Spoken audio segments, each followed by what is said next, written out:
الطلاق نام اس سورہ کا نام ہی الطلاق نہیں ہے، بلکہ یہ اس کے مضمون کا عنوان بھی ہے، کیونکہ اس میں طلاق ہی کے احکام بیان ہوئے ہیں۔ حضرت عبداللہ بن مسعود رضی اللہ عنہ نے اسے سورہ نساء القصرى بھی کہا ہے، یعنی چھوٹی سورہ نساء۔ زمانہ نزول حضرت عبداللہ بن مسعود رضی اللہ عنہ نے صراحت فرمائی ہے، اور سورہ کے مضمون کی اندرونی شہادت بھی یہی ظاہر کرتی ہے کہ اس کا نزول لازماً سورہ بقرہ کی ان آیات کے بعد ہوا ہے جن میں طلاق کے احکام پہلی مرتبہ دیے گئے تھے۔ اگرچہ یہ تعین کرنا مشکل ہے کہ اس کا ٹھیک زمانہ نزول کیا ہے، لیکن بہرحال روایات سے اتنا ضرور معلوم ہوتا ہے کہ جب سورہ بقرہ کے احکام کو سمجھنے میں لوگ غلطیاں کرنے لگے اور عملاً بھی ان سے غلطیوں کا صدور ہونے لگا، تب اللہ تعالیٰ نے ان کی اصلاح کے لیے یہ ہدایات نازل فرمائی۔ موضوع اور مضمون اس سورہ کے احکام کو سمجھنے کے لیے ضروری ہے کہ ان ہدایات کو پھر سے ذہن میں تازہ کر لیا جائے جو طلاق اور عدت کے متعلق اس سے پہلے قرآن مجید میں بیان ہو چکی ہیں۔ الطلاق مرتان فإمساك بمعروف أو تسريح بإحسان۔ البقرہ 229۔ طلاق دو بار ہے، پھر یا تو سیدھی طرح عورت کو روک لیا جائے یا بھلے طریقے سے رخصت کر دیا جائے۔ والمطلقات يتربصن بأنفسهن ثلاثة قروء ولا يحل لهن أن يكتمن ما خلق الله في أرحامهن إن كن يؤمن بالله واليوم الآخر وبعولتهن أحق بردهن في ذلك إن أرادوا إصلاحا۔ البقرہ 228۔ اور مطلقہ عورتیں طلاق کے بعد 3 حیض تک اپنے آپ کو روکے رکھیں، اور ان کے شوہر اس مدت میں ان کو اپنی زوجیت میں واپس لے لینے کے حقدار ہیں اگر وہ اصلاح پر آمادہ ہوں۔ فَإِن طَلَّقَهَا فَلَا تَحِلُّ لَهُ مِن بَعْدُ حَتَّى تَنكِحَ زَوْجًا غَيْرَهُ۔ البقرہ 230۔ پھر اگر وہ تیسری بار اس کو طلاق دے دے تو اس کے بعد وہ اس کے لیے حلال نہ ہوگی یہاں تک کہ اس عورت کا نکاح کسی اور سے ہو جائے۔ اذا نكحتم المؤمنات ثم طلقتموهن من قبل ان تمسوهن فما لكم عليهن من عدة تعتدونها۔ الاحزاب 49۔ جب تم مومن عورتوں سے نکاح کرو اور پھر انہیں ہاتھ لگانے سے پہلے طلاق دے دو تو تمہارے لیے ان پر کوئی عدت لازم نہیں ہے جس کے پورے ہونے کا تم مطالبہ کر سکو۔ والذین یتوفون منکم ویذرون ازواجا یتربصن بانفسہن 4 اشہر وعشرا۔ البقرہ 234۔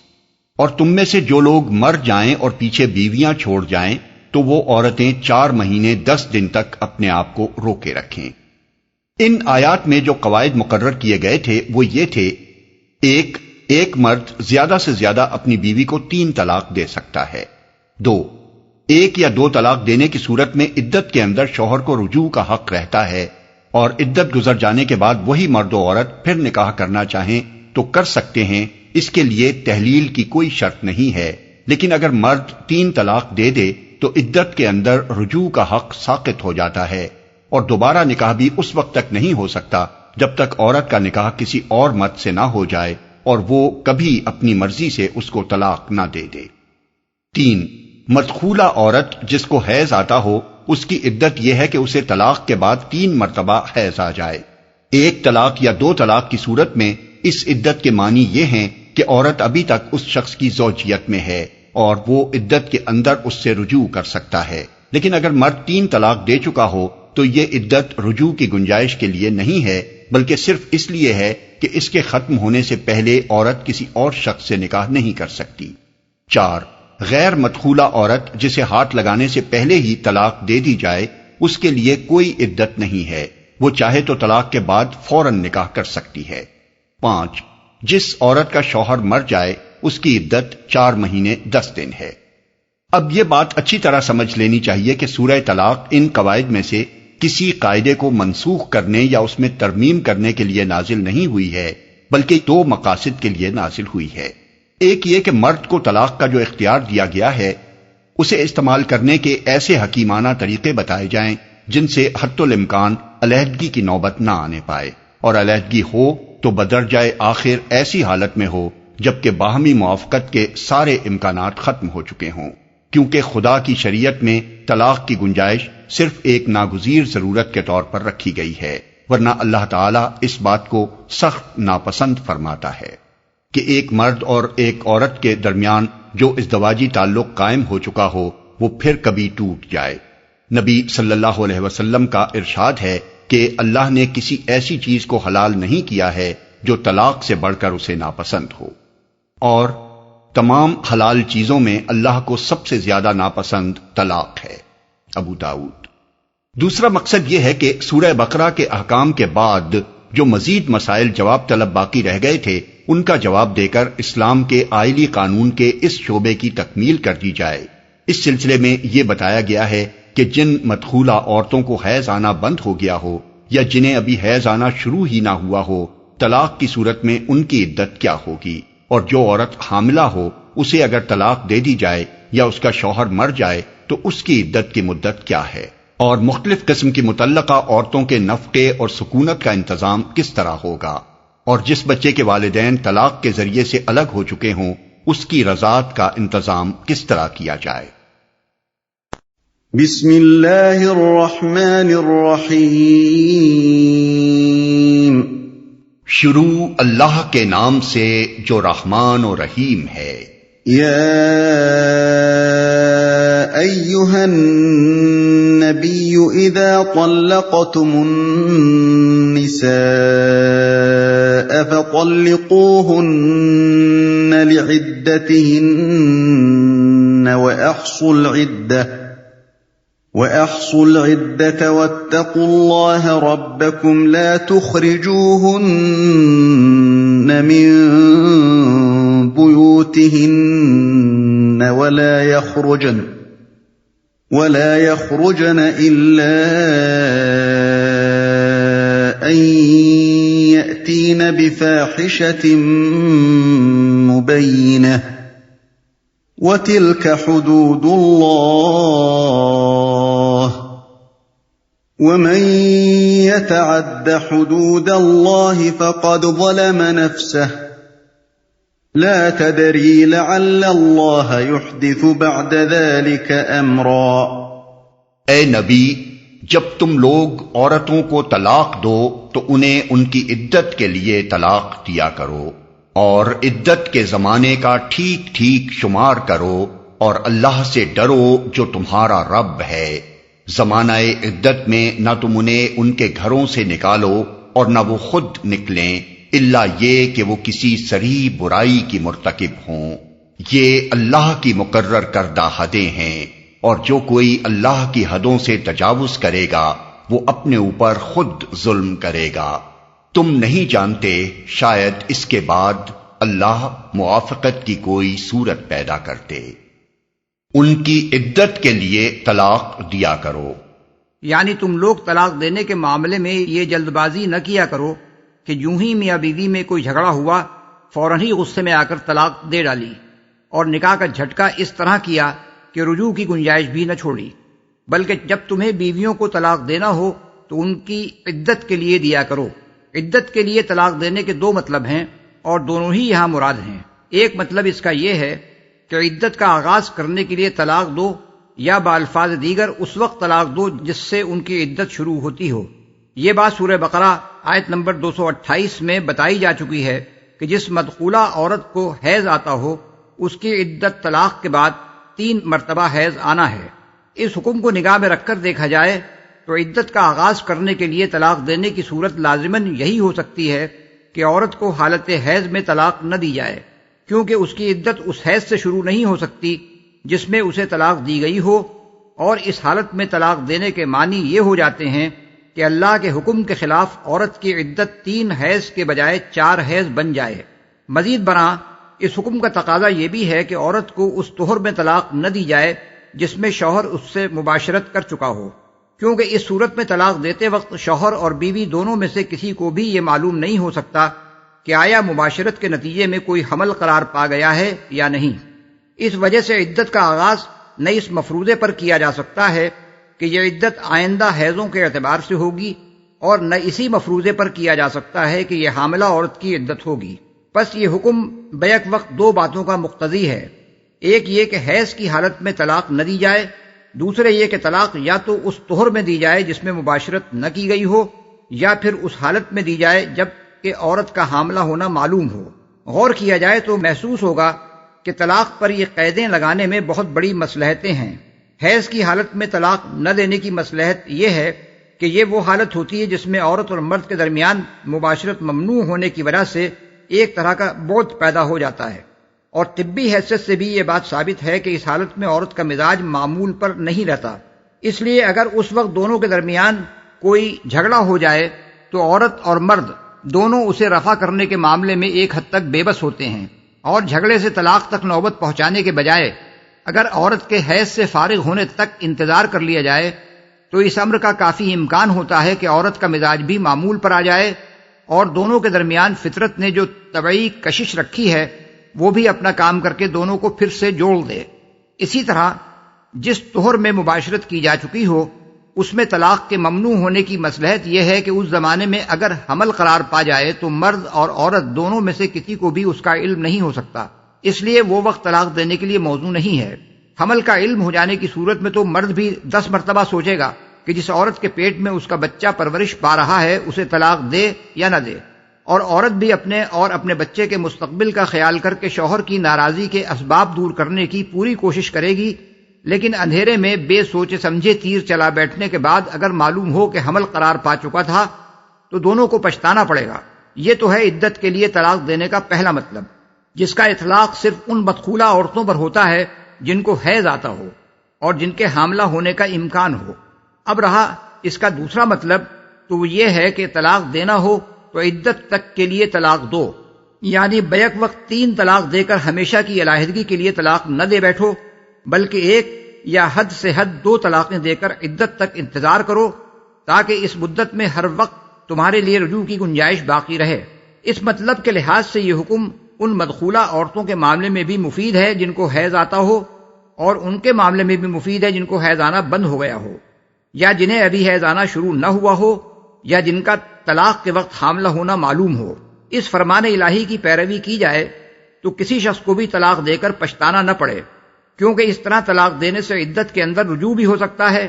اور عدت گزر جانے کے بعد بھی یہ ممکن رہتا ہے کہ سابق میاں بیوی پھر باہم رشتہ جوڑنا چاہیں تو اثر نو نکاح کر لیں۔ طلقوہن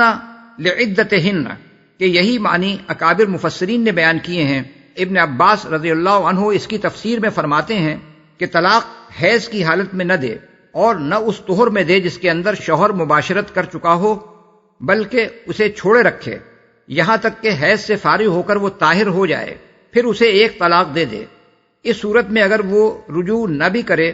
اور عدت گزر جائے تو وہ صرف 1 ہی طلاق سے جدا ہوگی، بحوالے ابن جریر۔ حضرت عبداللہ بن مسعود رضی اللہ عنہ فرماتے ہیں عدت کے لیے طلاق یہ ہے کہ طہر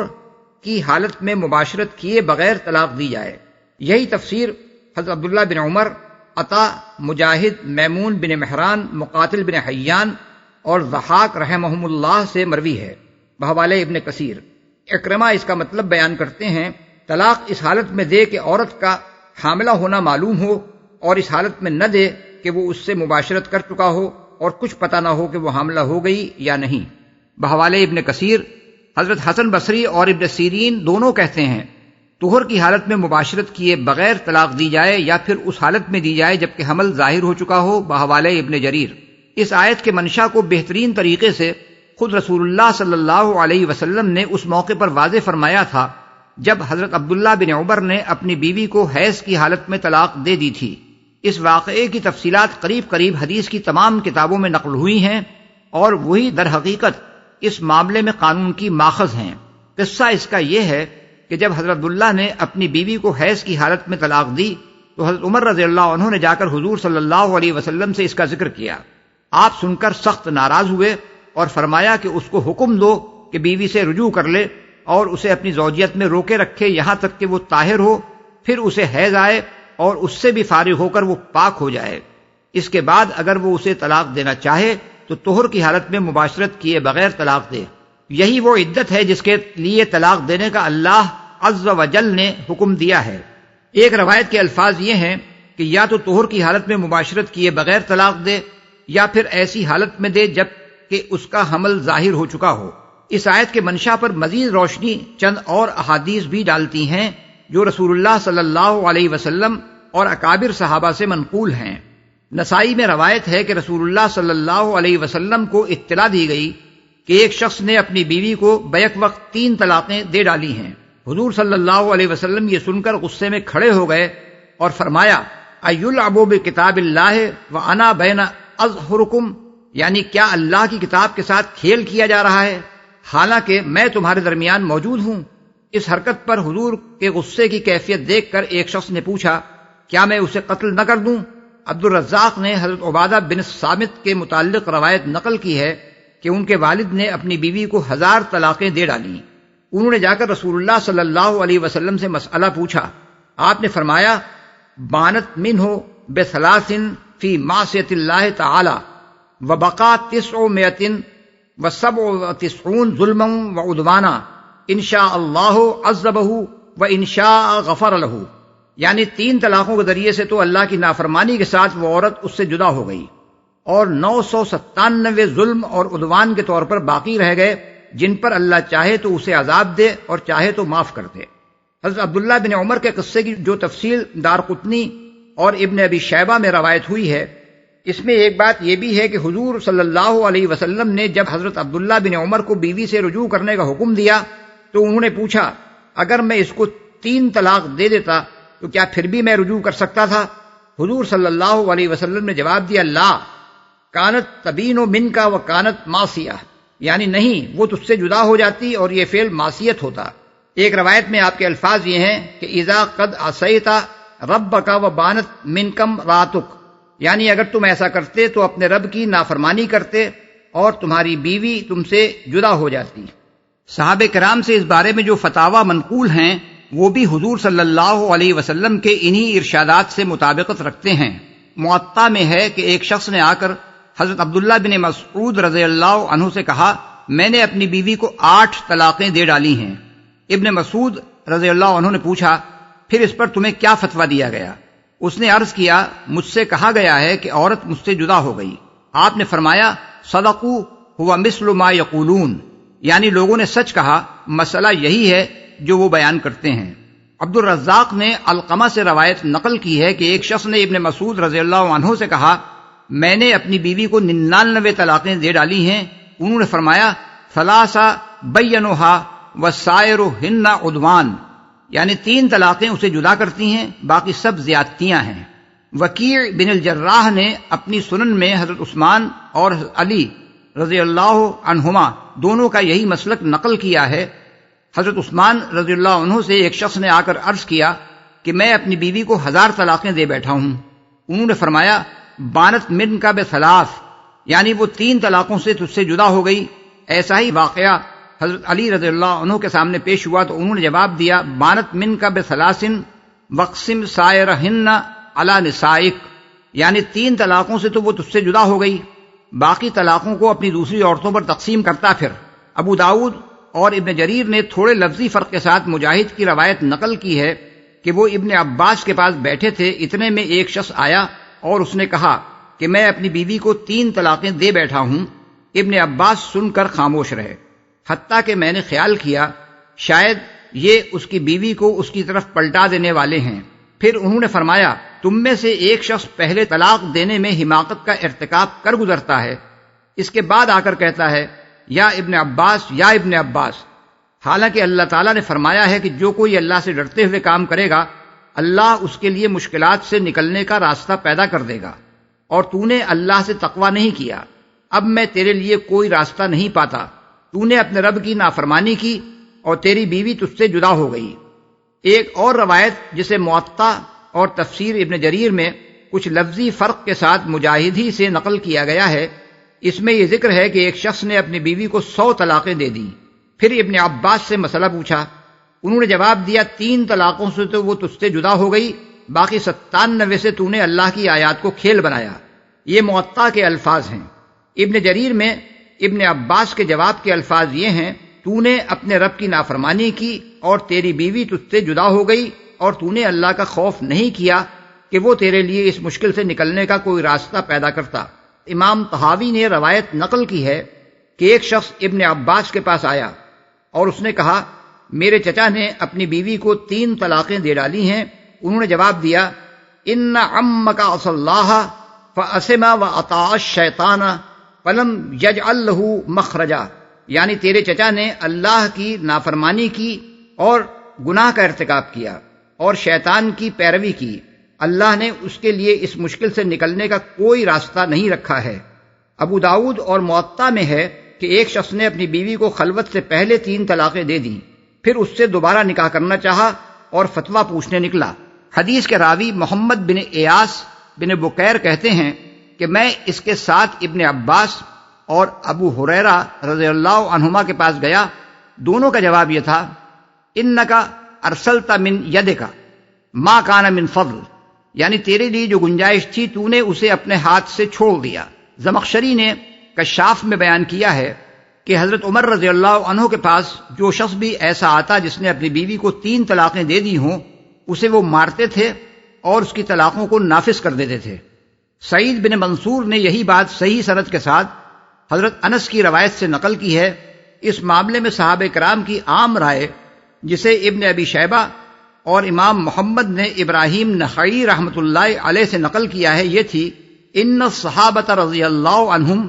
کانوا یستحبون ان یطلقها واحدۃ ثم یترکها حتی تحیض 3 حیض، یعنی صحابہ رضی اللہ عنہم اس بات کو پسند کرتے تھے کہ آدمی بیوی کو صرف 1 طلاق دے دے اور اس کو چھوڑے رکھے یہاں تک کہ اسے 3 حیض آ جائیں۔ یہ ابن ابی شیبہ کے الفاظ ہیں، اور امام محمد کے الفاظ یہ ہیں، کانوا یستحبون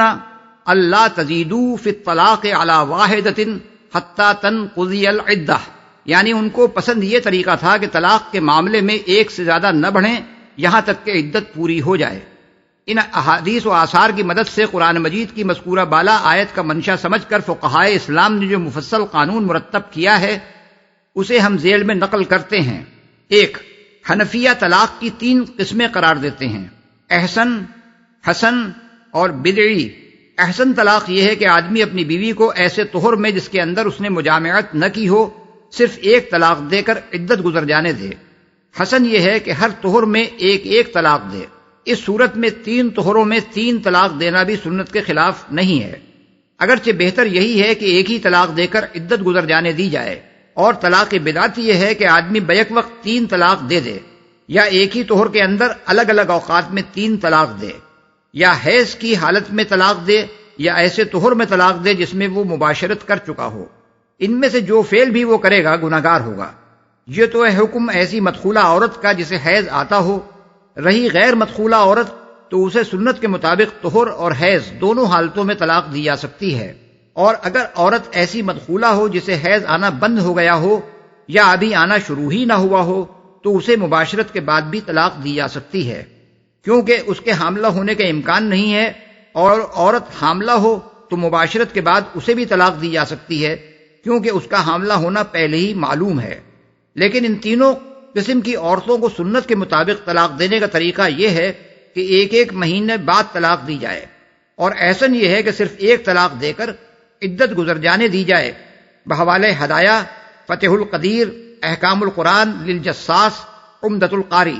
امام مالک رحمۃ اللہ علیہ کے نزدیک بھی طلاق کی 3 قسمیں ہیں، سنی، بدعی مکروہ اور بدعی حرام۔ سنت کے مطابق طلاق یہ ہے کہ مدخولہ عورت کو جسے حیض آتا ہو طہر کی حالت میں مباشرت کیے بغیر صرف ایک طلاق دے کر عدت گزر جانے دی جائے۔ بدعی مکروہ یہ ہے کہ ایسے طہر کی حالت میں طلاق دی جائے جس میں آدمی مباشرت کر چکا ہو، یا مباشرت کیے بغیر ایک طہر میں ایک سے زیادہ طلاقیں دی جائیں، یا عدت کے اندر الگ الگ طہروں میں 3 طلاقیں دی جائیں، یا بیک وقت 3 طلاقیں دے ڈالی جائیں۔ اور بدعی حرام یہ ہے کہ حیض کی حالت میں طلاق دی جائے۔ بحوالے حاشیۃ الدسوقی علی الشرح الکبیر احکام القرآن لابن العربی، امام احمد بن حنبل رحمۃ اللہ علیہ کا معتبر مذہب یہ ہے جس پر جمہور حنابلہ کا اتفاق ہے۔ مدخولہ عورت جس کو حیض آتا ہو اسے سنت کے مطابق طلاق دینے کا طریقہ یہ ہے کہ طہر کی حالت میں مباشرت کیے بغیر اسے طلاق دی جائے، پھر اسے چھوڑ دیا جائے یہاں تک کہ عدت گزر جائے۔ لیکن اگر اسے 3 طہروں میں 3 الگ الگ طلاقیں دی جائیں، یا ایک ہی طہر میں 3 طلاقیں دے دی جائیں، یا بیک وقت 3 طلاقیں دے ڈالی جائیں، یا حیض کی حالت میں طلاق دی جائے، یا ایسے طہر میں طلاق دی جائے جس میں مباشرت کی گئی ہو اور عورت کا حاملہ ہونا ظاہر نہ ہو،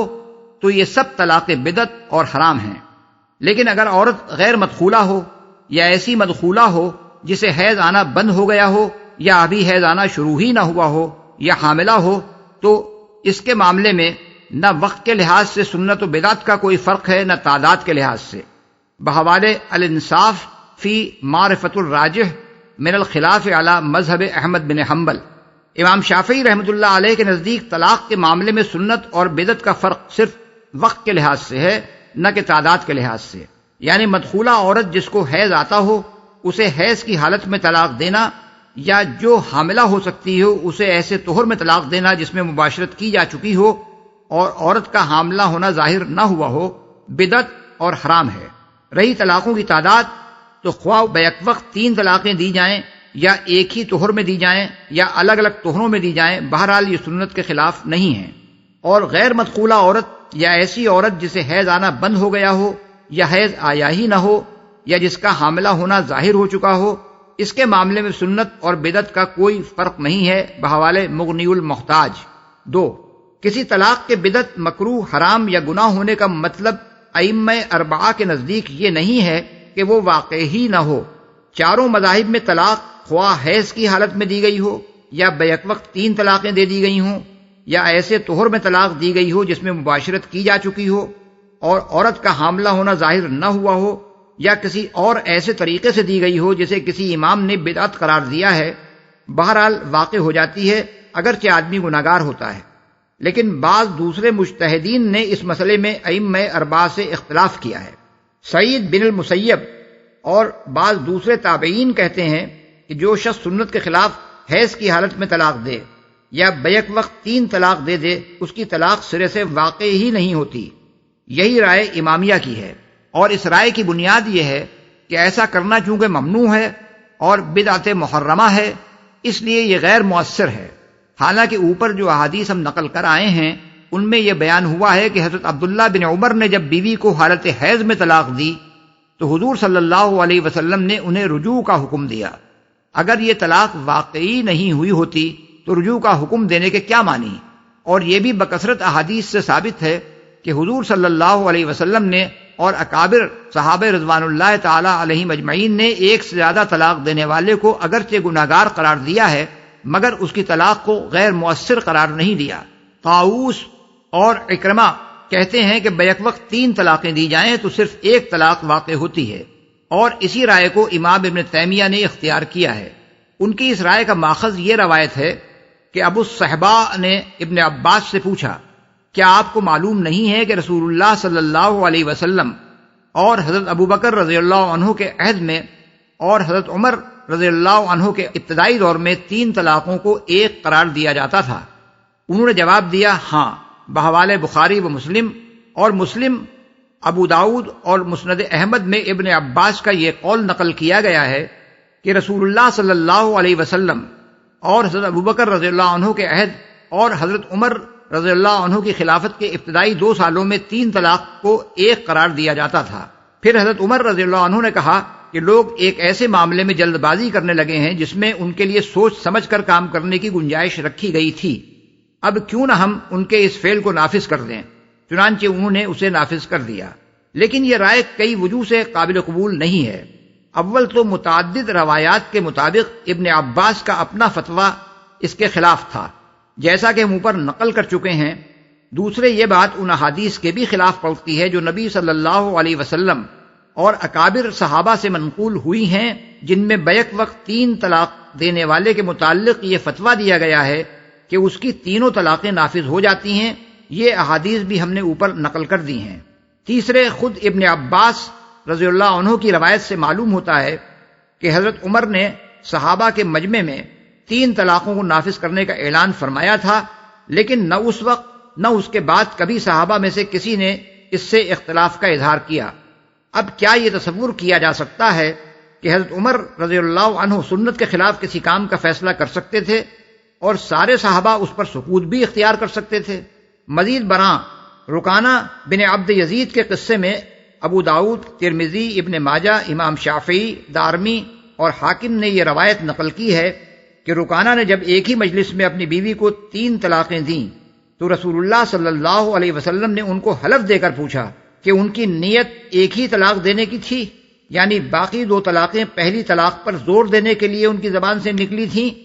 3 طلاق دے کر ہمیشہ کے لیے جدا کر دینا مقصود نہ تھا۔ اور جب انہوں نے یہ حلفیہ بیان دیا تو آپ نے ان کو رجوع کا حق دے دیا۔ اس سے اس معاملے کی اصل حقیقت معلوم ہو جاتی ہے کہ ابتدائی دور میں کس قسم کی طلاقوں کو ایک کے حکم میں رکھا جاتا تھا۔ اسی بنا پر شارحین حدیث نے ابن عباس کی روایت کا یہ مطلب لیا ہے کہ ابتدائی دور میں چونکہ لوگوں کے اندر دینی معاملات میں خیانت قریب قریب مفقود تھی، اس لیے 3 طلاق دینے والے کے اس بیان کو تسلیم کر لیا جاتا تھا کہ اس کی اصل نیت 1 طلاق دینے کی تھی اور باقی 2 طلاقیں محض پہلی طلاق پر زور دینے کے لیے اس کی زبان سے نکلی تھیں۔ لیکن حضرت عمر رضی اللہ عنہ نے جب دیکھا کہ لوگ پہلے جلد بازی کر کے 3 طلاقیں دے ڈالتے ہیں اور پھر تاکید کا بہانہ کرتے ہیں، تو انہوں نے اس بہانے کو قبول کرنے سے انکار کر دیا۔ امام نووی اور امام سبکی نے اسے ابن عباس والی روایت کی بہترین تعویل قرار دیا ہے۔ آخری بات یہ ہے کہ خود ابو الصحبہ کی ان روایات میں اضطراب پایا جاتا ہے جو ابن عباس کے قول کے بارے میں ان سے مروی ہیں۔ مسلم اور ابو داؤد اور نسائی نے انہی ابو الصحبہ سے ایک دوسری روایت یہ نقل کی ہے کہ ان کے دریافت کرنے پر ابن عباس نے فرمایا کہ ایک شخص جب خلوت سے پہلے اپنی بیوی کو 3 طلاقیں دے دیتا تھا تو رسول اللہ صلی اللہ علیہ وسلم اور ابو بکر رضی اللہ عنہ کے عہد اور حضرت عمر رضی اللہ عنہ کے ابتدائی دور میں اس کو 1 طلاق قرار دیا جاتا تھا۔ اس طرح ایک ہی راوی نے ابن عباس سے 2 مختلف مضمونوں کی روایتیں نقل کی ہیں اور یہ اختلاف دونوں روایتوں کو کمزور کر دیتا ہے۔ 3، حیض کی حالت میں طلاق دینے والے کو چونکہ رسول اللہ صلی اللہ علیہ وسلم نے رجوع کا حکم دیا تھا، اس لیے فقہا کے درمیان یہ سوال پیدا ہوا ہے کہ یہ حکم کس معنی میں ہے۔ امام ابو حنیفہ، امام شافعی، امام احمد، امام اوزاعی، ابن ابی لیلہ، اسحاق بن راہویہ اور ابو ثور کہتے ہیں کہ ایسے شخص کو رجوع کا حکم تو دیا جائے گا مگر رجوع پر مجبور نہ کیا جائے گا۔ بحوالہ عمدۃ القاری ہدایہ میں حنفیہ کا مذہب یہ بیان کیا گیا ہے کہ اس صورت میں رجوع کرنا نہ صرف مستحب بلکہ واجب ہے۔ مغنی المحتاج میں شافعیہ کا مسلک یہ بیان ہوا ہے کہ جس نے حیض میں طلاق دی ہو اور 3 طلاقیں نہ دے ڈالی ہوں، اس کے لیے مسنون یہ ہے کہ وہ رجوع کرے اور اس کے بعد والے طہر میں طلاق نہ دے، بلکہ اس کے گزرنے کے بعد جب دوسری مرتبہ عورت حیض سے فارغ ہو تب طلاق دینا چاہے تو دے، تاکہ حیض میں دی ہوئی طلاق سے رجوع محض کھیل کے طور پر نہ ہو۔ الانصاف میں حنابلہ کا مسلک یہ بیان ہوا ہے کہ اس حالت میں طلاق دینے والے کے لیے رجوع کرنا مستحب ہے، لیکن امام مالک اور ان کے اصحاب کہتے ہیں کہ حیض کی حالت میں طلاق دینا جرم قابل دست اندازی پولیس ہے، عورت خواہ مطالبہ کرے یا نہ کرے۔ بہرحال حاکم کا یہ فرض ہے کہ جب کسی شخص کا یہ فعل اس کے علم میں آئے تو وہ اسے رجوع پر مجبور کرے اور عدت کے آخری وقت تک اس پر دباؤ ڈالتا رہے۔ اگر وہ انکار کرے تو اسے قید کر دے، پھر بھی انکار کرے تو اسے مارے۔ اس پر بھی نہ مانے تو حاکم خود فیصلہ کر دے کہ میں نے تیری بیوی تجھ پر واپس کر دی، اور حاکم کا یہ فیصلہ رجوع ہوگا، جس کے بعد مرد کے لیے اس عورت سے مباشرت کرنا جائز ہوگا، خواہ اس کی نیت رجوع کی ہو یا نہ ہو، کیونکہ حاکم کی نیت اس کی نیت کی قائم مقام ہے۔ بحوالہ حاشیۃ الدسوقی مالکیہ یہ بھی کہتے ہیں کہ جس شخص نے طعن و کرہن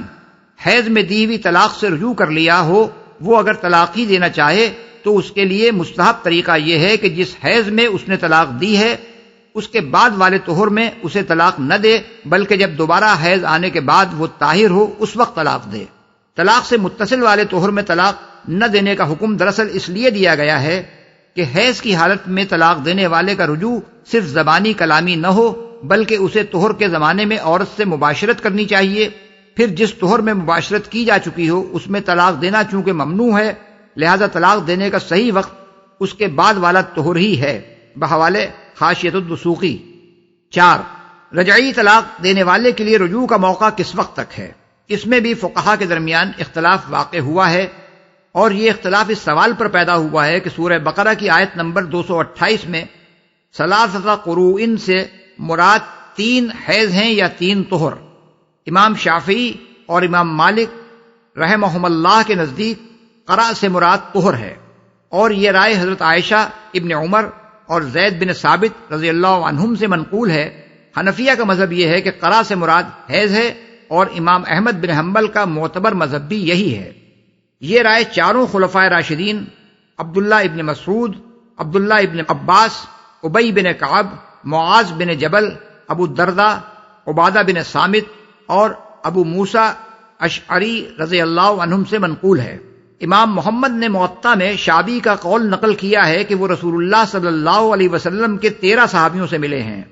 اور ان سب کی رائے یہی تھی، اور یہی رائے بکثرت تابعین نے بھی اختیار کی ہے۔ اس اختلاف کی بنا پر شافعیہ اور مالکیہ کے نزدیک تیسرے حیض میں داخل ہوتے ہی عورت کی عدت ختم ہو جاتی ہے اور مرد کا حق رجوع ساقط ہو جاتا ہے، اور اگر طلاق حیض کی حالت میں دی گئی ہو تو اس حیض کا شمار عدت میں نہ ہوگا، بلکہ چوتھے حیض میں داخل ہونے پر عدت ختم ہوگی، بحوالے مغنی المحتاج اور حاشیۃ الدسوقی۔ حنفیہ کا مذہب یہ ہے کہ اگر تیسرے حیض میں 10 دن گزرنے پر خون بند ہو تو عورت کی عدت ختم ہو جائے گی، خواہ عورت غسل کرے یا نہ کرے، اور اگر 10 دن سے کم میں خون بند ہو جائے تو عدت اس وقت تک ختم نہ ہوگی جب تک عورت غسل نہ کر لے یا ایک نماز کا پورا وقت نہ گزر جائے۔ پانی نہ ہونے کی صورت میں امام ابو حنیفہ اور امام ابو یوسف رحمہم اللہ کے نزدیک جب عورت تیمم کر کے نماز پڑھ لے اس وقت مرد کا حق رجوع ختم ہوگا، اور امام محمد کے نزدیک تیمم کرتے ہی حق رجوع ختم ہو جائے گا، بحوالے ہدایہ۔ امام احمد کا معتبر مذہب جس پر جمہور حنابلہ کا اتفاق ہے یہ ہے کہ جب تک عورت تیسرے حیض سے فارغ ہو کر غسل نہ کر لے مرد کا حق رجوع باقی رہے گا، بحوالے الانصاف۔ 5. رجوع کس طرح ہوتا ہے اور کس طرح نہیں ہوتا؟ اس مسئلے میں فقہا کے درمیان یہ امر متفق علیہ ہے کہ جس شخص نے اپنی بیوی کو رجعی طلاق دی ہو وہ عدت ختم ہونے سے پہلے جب چاہے رجوع کر سکتا ہے، خواہ عورت راضی ہو یا نہ ہو، کیونکہ قرآن مجید سورہ بقرہ آیت نمبر 228 میں فرمایا گیا ہے وَبُعُولَتُهُنَّ أَحَقُّ بِرَدِّهِنَّ فِي ذَلِكَ، ان کے شوہر اس مدت کے اندر انہیں واپس لے لینے کے پوری طرح حقدار ہیں۔ اس سے خود بخود یہ نتیجہ نکلتا ہے کہ عدت گزرنے سے پہلے تک ان کی زوجیت برقرار رہتی ہے اور وہ انہیں قطعی طور پر چھوڑ دینے سے پہلے واپس لے سکتے ہیں۔ بالفاظ دیگر رجوع کوئی تجدید نکاح نہیں ہے کہ اس کے لیے عورت کی رضا ضروری ہو۔ اس حد تک اتفاق کے بعد آگے رجوع کے طریقے میں فقہا کی رائے مختلف ہو گئی ہے۔ شافعیہ کے نزدیک رجوع صرف قول ہی سے ہو سکتا ہے، عمل سے نہیں ہو سکتا۔ اگر آدمی زبان سے یہ نہ کہے کہ میں نے رجوع کیا تو مباشرت یا اختلاط کا کوئی فعل خواہ رجوع کی نیت ہی سے کیا گیا ہو رجوع قرار نہیں دیا جائے گا، بلکہ اس صورت میں عورت سے ہر قسم کا استمتاع حرام ہے، چاہے وہ بلا شہوت ہی ہو، لیکن مطلقہ رجعیہ سے مباشرت کرنے پر حد نہیں ہے، کیونکہ علماء کا اس کے حرام ہونے پر اتفاق نہیں ہے، البتہ جو اس کے حرام ہونے کا اعتقاد رکھتا ہو اسے تعزیر دی جائے گی۔ مزید برآں شافعی مسلک کی روح سے مطلقہ رجعیہ کے ساتھ مباشرت کرنے پر بہرحال مہر مثل لازم آتا ہے، خواہ اس کے بعد آدمی رجوع بالقول کرے یا نہ کرے، بحوالے مغنی المحتاج۔ مالکیہ کہتے ہیں کہ رجوع قول اور فعل دونوں سے ہو سکتا ہے۔ اگر رجوع بالقول میں آدمی صریح الفاظ استعمال کرے تو خواہ اس کی نیت رجوع کی ہو یا نہ ہو رجوع ہو جائے گا، بلکہ اگر وہ مذاق کے طور پر بھی رجوع کے صریح الفاظ کہہ دے تو وہ رجوع قرار پائیں گے، لیکن اگر الفاظ صریح نہ ہوں تو وہ صرف اس صورت میں رجوع قرار دیے جائیں گے جبکہ وہ رجوع کی نیت سے کہے گئے ہوں۔ رہا رجوع بالفعل، تو کوئی فعل خواہ وہ اختلاط ہو یا مباشرت اس وقت تک رجوع قرار نہیں دیا جا سکتا جب تک کہ وہ رجوع کی نیت سے نہ کیا گیا ہو۔ بحوالے حاشیۃ الدسوقی اور احکام القرآن لابن العربی، حنفیہ اور حنابلہ کا مسلک رجوع بالقول کے معاملے میں وہی ہے جو مالکیہ کا ہے۔ رہا رجوع بالفعل، تو مالکیہ کے برعکس ان دونوں مذاہب کا فتویٰ یہ ہے کہ شوہر اگر عدت کے اندر متعلقہ رجعیہ سے مباشرت کر لے تو وہ آپ سے آپ رجوع ہے، خواہ رجوع کی نیت ہو یا نہ ہو۔ البتہ دونوں کے مسلک میں فرق یہ ہے کہ حنفیہ کے نزدیک اختلاط کا ہر فعل رجوع ہے، خواہ وہ مباشرت سے کم کسی درجے کا ہو، اور حنابلہ محض اختلاط کو رجوع نہیں مانتے۔ بحوالہ ہدایہ، فتح القدیر، عمدۃ القاری اور الانصاف۔ 6، طلاق سنت اور طلاق بدعت کے نتائج کا فرق یہ ہے کہ ایک طلاق یا دو طلاق دینے کی صورت میں اگر عدت گزر بھی جائے تو متعلقہ عورت اور اس کے سابق شوہر کے درمیان باہمی رضامندی سے پھر نکاح ہو سکتا ہے، لیکن اگر آدمی 3 طلاق دے چکا ہو تو نہ عدت کے اندر رجوع ممکن ہے اور نہ عدت گزر جانے کے بعد دوبارہ نکاح کیا جا سکتا ہے، الا یہ کہ اس عورت کا نکاح کسی اور شخص سے ہو، وہ نکاح صحیح نوعیت کا ہو، دوسرا شوہر اس عورت سے مباشرت بھی کر چکا ہو، پھر یا تو وہ اسے طلاق دے دے یا مر جائے۔ اس کے بعد اگر عورت اور اس کا سابق شوہر باہمی رضامندی کے ساتھ اثر نو نکاح کرنا چاہیں تو کر سکتے ہیں۔ احادیث کی اکثر کتابوں میں صحیح سند کے ساتھ یہ روایت آئی ہے کہ رسول اللہ صلی اللہ علیہ وسلم سے پوچھا گیا کہ ایک شخص نے اپنی بیوی کو 3 طلاقیں دے دیں، پھر اس عورت نے دوسرے شخص سے نکاح کر لیا اور اس دوسرے شوہر کے ساتھ اس کی خلوت بھی ہوئی مگر مباشرت نہیں ہوئی، پھر اس نے اسے طلاق دے دی۔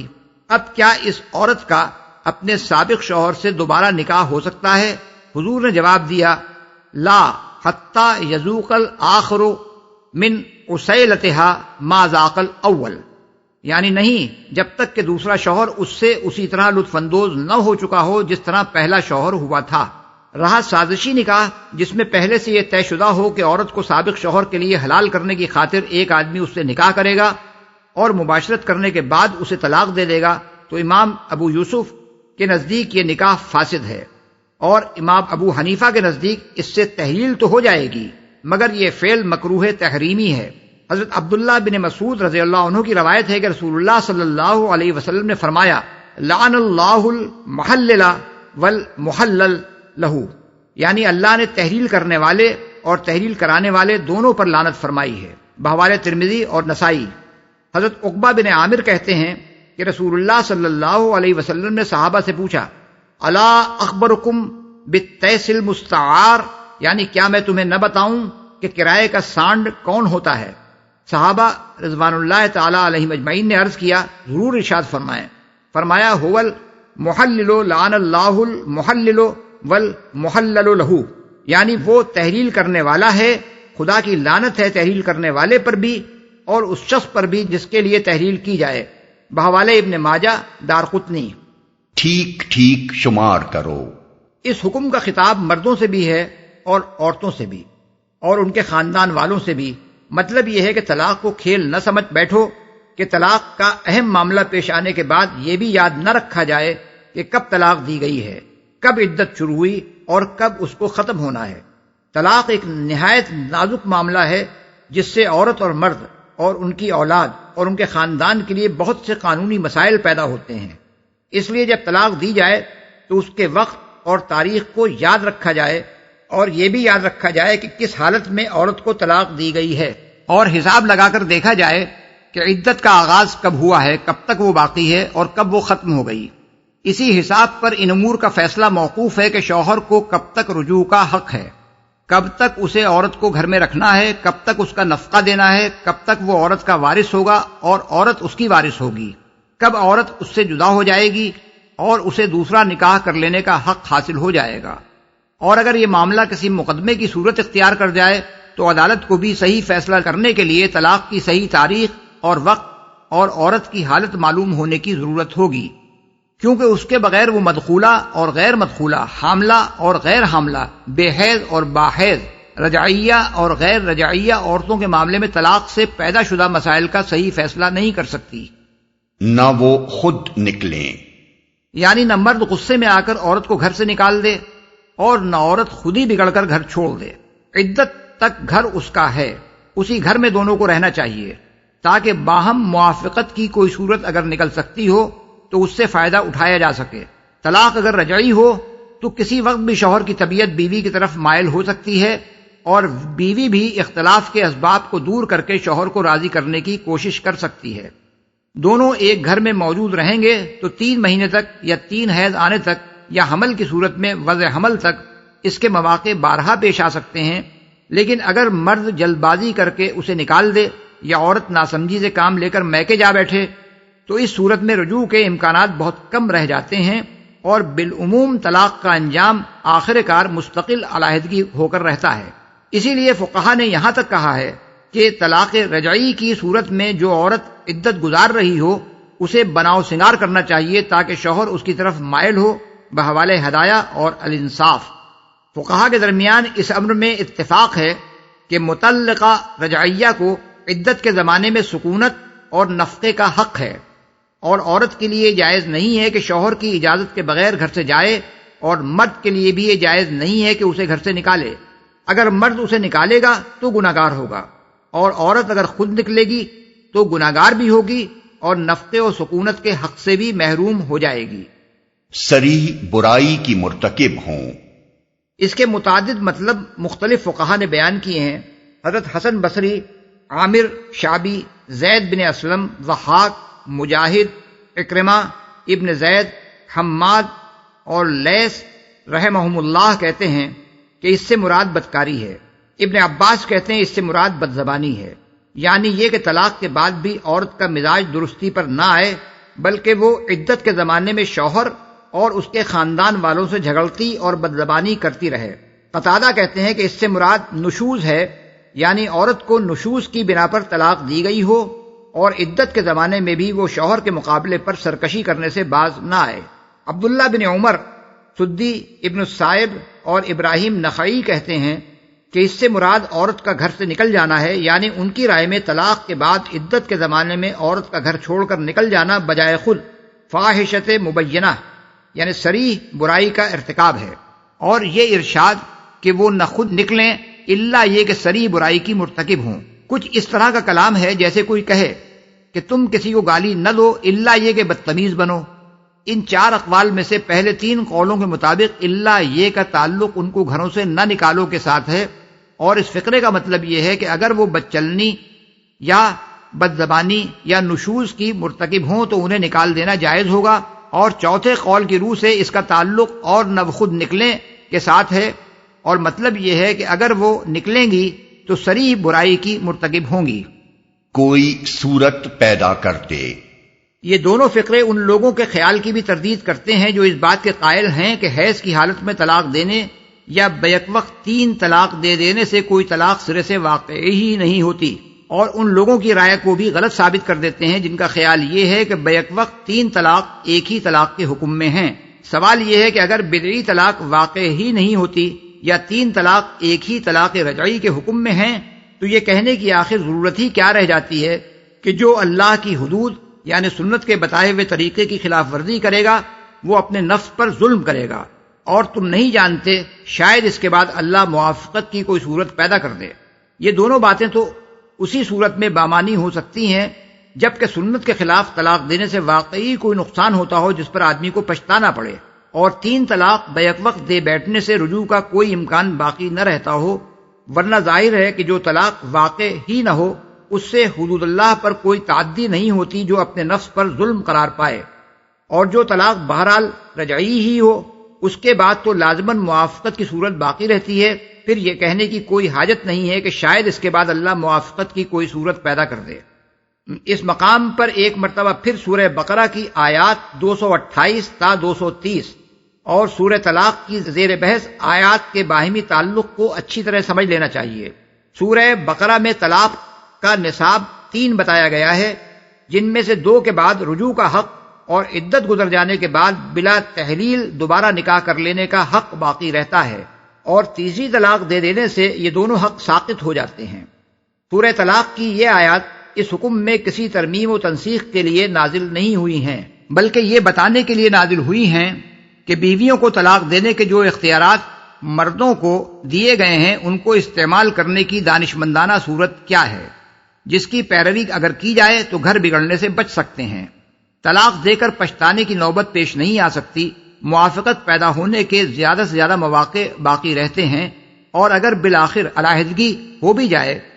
تو یہ آخری چارہ کار کھلا رہتا ہے کہ پھر مل جانا چاہیں تو دوبارہ نکاح کر لیں، لیکن اگر کوئی شخص نادانی کے ساتھ اپنے ان اختیارات کو غلط طریقے سے استعمال کر بیٹھے تو وہ اپنے اوپر خود ظلم کرے گا اور تلافی کے تمام مواقع کھو بیٹھے گا۔ یہ بالکل ایسا ہی ہے جیسے ایک باپ اپنے بیٹے کو 300 روپے دے اور کہے کہ یہ تمہاری ملکیت ہیں، ان کو تم اپنی مرضی سے خرچ کرنے کے مختار ہو، پھر وہ اسے نصیحت کرے کہ اپنے اس مال کو جو میں نے تمہیں دے دیا ہے اس طرح احتیاط کے ساتھ برمحل اور بتدریج استعمال کرنا تاکہ تم اس سے صحیح فائدہ اٹھا سکو، ورنہ میری نصیحت کے خلاف تم بے احتیاطی کے ساتھ اسے بے موقع خرچ کرو گے یا ساری رقم بیک وقت خرچ کر بیٹھو گے تو نقصان اٹھاؤ گے، اور پھر مزید کوئی رقم میں تمہیں برباد کرنے کے لیے نہیں لوں گا۔ یہ ساری نصیحت ایسی صورت میں بے معنی ہو جاتی ہے جبکہ باپ نے پوری رقم سرے سے اس کے ہاتھ میں چھوڑی ہی نہ ہو، وہ بے موقع خرچ کرنا چاہے تو رقم اس کی جیب سے نکلے ہی نہیں، یا پورے 300 خرچ کر ڈالنے پر بھی 100 ہی اس کے ہاتھ سے نکلیں اور 200 بہرحال اس کی جیب میں پڑے رہیں۔ صورت معاملہ اگر یہی ہو تو اس نصیحت کی آخر حاجت کیا ہے؟ فَإِذَا بَلَغْنَ أَجَلَهُنَّ فَأَمْسِكُوهُنَّ بِمَعْرُوفٍ أَوْ فَارِقُوهُنَّ بِمَعْرُوفٍ وَأَشْهِدُوا ذَوَيْ عَدْلٍ مِّنكُمْ وَأَقِيمُوا الشَّهَادَةَ لِلَّهِ ذَلِكُمْ يُوعَظُ بِهِ مَن كَانَ يُؤْمِنُ بِاللَّهِ وَالْيَوْمِ الْآخِرِ وَمَن يَتَّقِ اللَّهَ يَجْعَل لَّهُ مَخْرَجًا وَيَرْزُقْهُ مِنْ حَيْثُ لَا يَحْتَسِبُ وَمَن يَتَوَكَّلْ عَلَى اللَّهِ فَهُوَ حَسْبُهُ إِنَّ اللَّهَ بَالِغُ أَمْرِهِ قَدْ جَعَلَ اللَّهُ لِكُلِّ شَيْءٍ قَدْرًا۔ پھر جب وہ اپنی عدت کی مدت کے خاتمے پر پہنچیں تو یا انہیں بھلے طریقے سے اپنے نکاح میں روک رکھو یا بھلے طریقے پر ان سے جدا ہو جاؤ، اور 2 ایسے آدمیوں کو گواہ بنا لو جو تم میں سے صاحب عدل ہوں، اور اے گواہ بننے والو گواہی ٹھیک ٹھیک اللہ کے لیے ادا کرو۔ یہ باتیں ہیں جن کی تم لوگوں کو نصیحت کی جاتی ہے، ہر اس شخص کو جو اللہ اور آخرت کے دن پر ایمان رکھتا ہو۔ جو کوئی اللہ سے ڈرتے ہوئے کام کرے گا اللہ اس کے لیے مشکلات سے نکلنے کا کوئی راستہ پیدا کر دے گا، اور اسے ایسے راستے سے رزق دے گا جدھر اس کا گمان بھی نہ جاتا ہو۔ جو اللہ پر بھروسہ کرے اس کے لیے وہ کافی ہے، اللہ اپنا کام پورا کر کے رہتا ہے۔ اللہ نے ہر چیز کے لیے ایک تقدیر مقرر کر رکھی ہے۔ بھلے طریقے پر ان سے جدا ہو جاؤ، یعنی 1 یا 2 طلاق دینے کی صورت میں عدت ختم ہونے سے پہلے فیصلہ کر لو کہ آیا عورت کو اپنی زوجیت میں رکھنا ہے یا نہیں۔ رکھنا ہو تو نباہنے کی غرض سے رکھو، اس غرض سے نہ رکھو کہ اس کو ستانے کے لیے رجوع کر لو اور پھر طلاق دے کر اس کی عدت لمبی کرتے رہو۔ اور اگر رخصت کرنا ہو تو شریف آدمیوں کی طرح کسی لڑائی جھگڑے کے بغیر رخصت کرو، مہر یا اس کا کوئی حصہ باقی ہو تو ادا کر دو، اور حسب توفیق کچھ نہ کچھ متع طلاق کے طور پر دو، جیسا کہ سورہ بقرہ آیت نمبر 241 میں ارشاد ہوا ہے۔ صاحب عدل ابن عباس رضی اللہ عنہ کہتے ہیں کہ اس سے مراد طلاق پر بھی گواہ بنانا ہے اور رجوع پر بھی۔ بحوالہ ابن جریر حضرت عمران بن حسین سے پوچھا گیا کہ ایک شخص نے اپنی بیوی کو طلاق دی اور پھر اس سے رجوع کر لیا، مگر نہ طلاق پر کسی کو گواہ بنایا نہ رجوع پر۔ انہوں نے جواب دیا تم نے طلاق بھی سنت کے خلاف دی اور رجوع بھی سنت کے خلاف کیا، طلاق اور رجوع دونوں پر گواہ بناؤ اور آئندہ ایسا نہ کرنا۔ بحوالہ ابو داؤد اور ابن ماجہ۔ لیکن فقہائے 4 کا اس پر اتفاق ہے کہ طلاق اور رجعت اور فرقت پر گواہ بنانا۔ ان افعال کی صحت کے لیے شرط نہیں ہے کہ اگر گواہ نہ بنایا جائے تو نہ طلاق واقع ہو، نہ رجوع صحیح ہو اور نہ فرقت، بلکہ یہ حکم اس احتیاط کے لیے دیا گیا ہے کہ فریقین میں سے کوئی بعد میں کسی واقعے کا انکار نہ کر سکے اور نزاع پیدا ہونے کی صورت میں بآسانی فیصلہ ہو سکے اور شکوک و شبہات کا دروازہ بھی بند ہو جائے۔ یہ حکم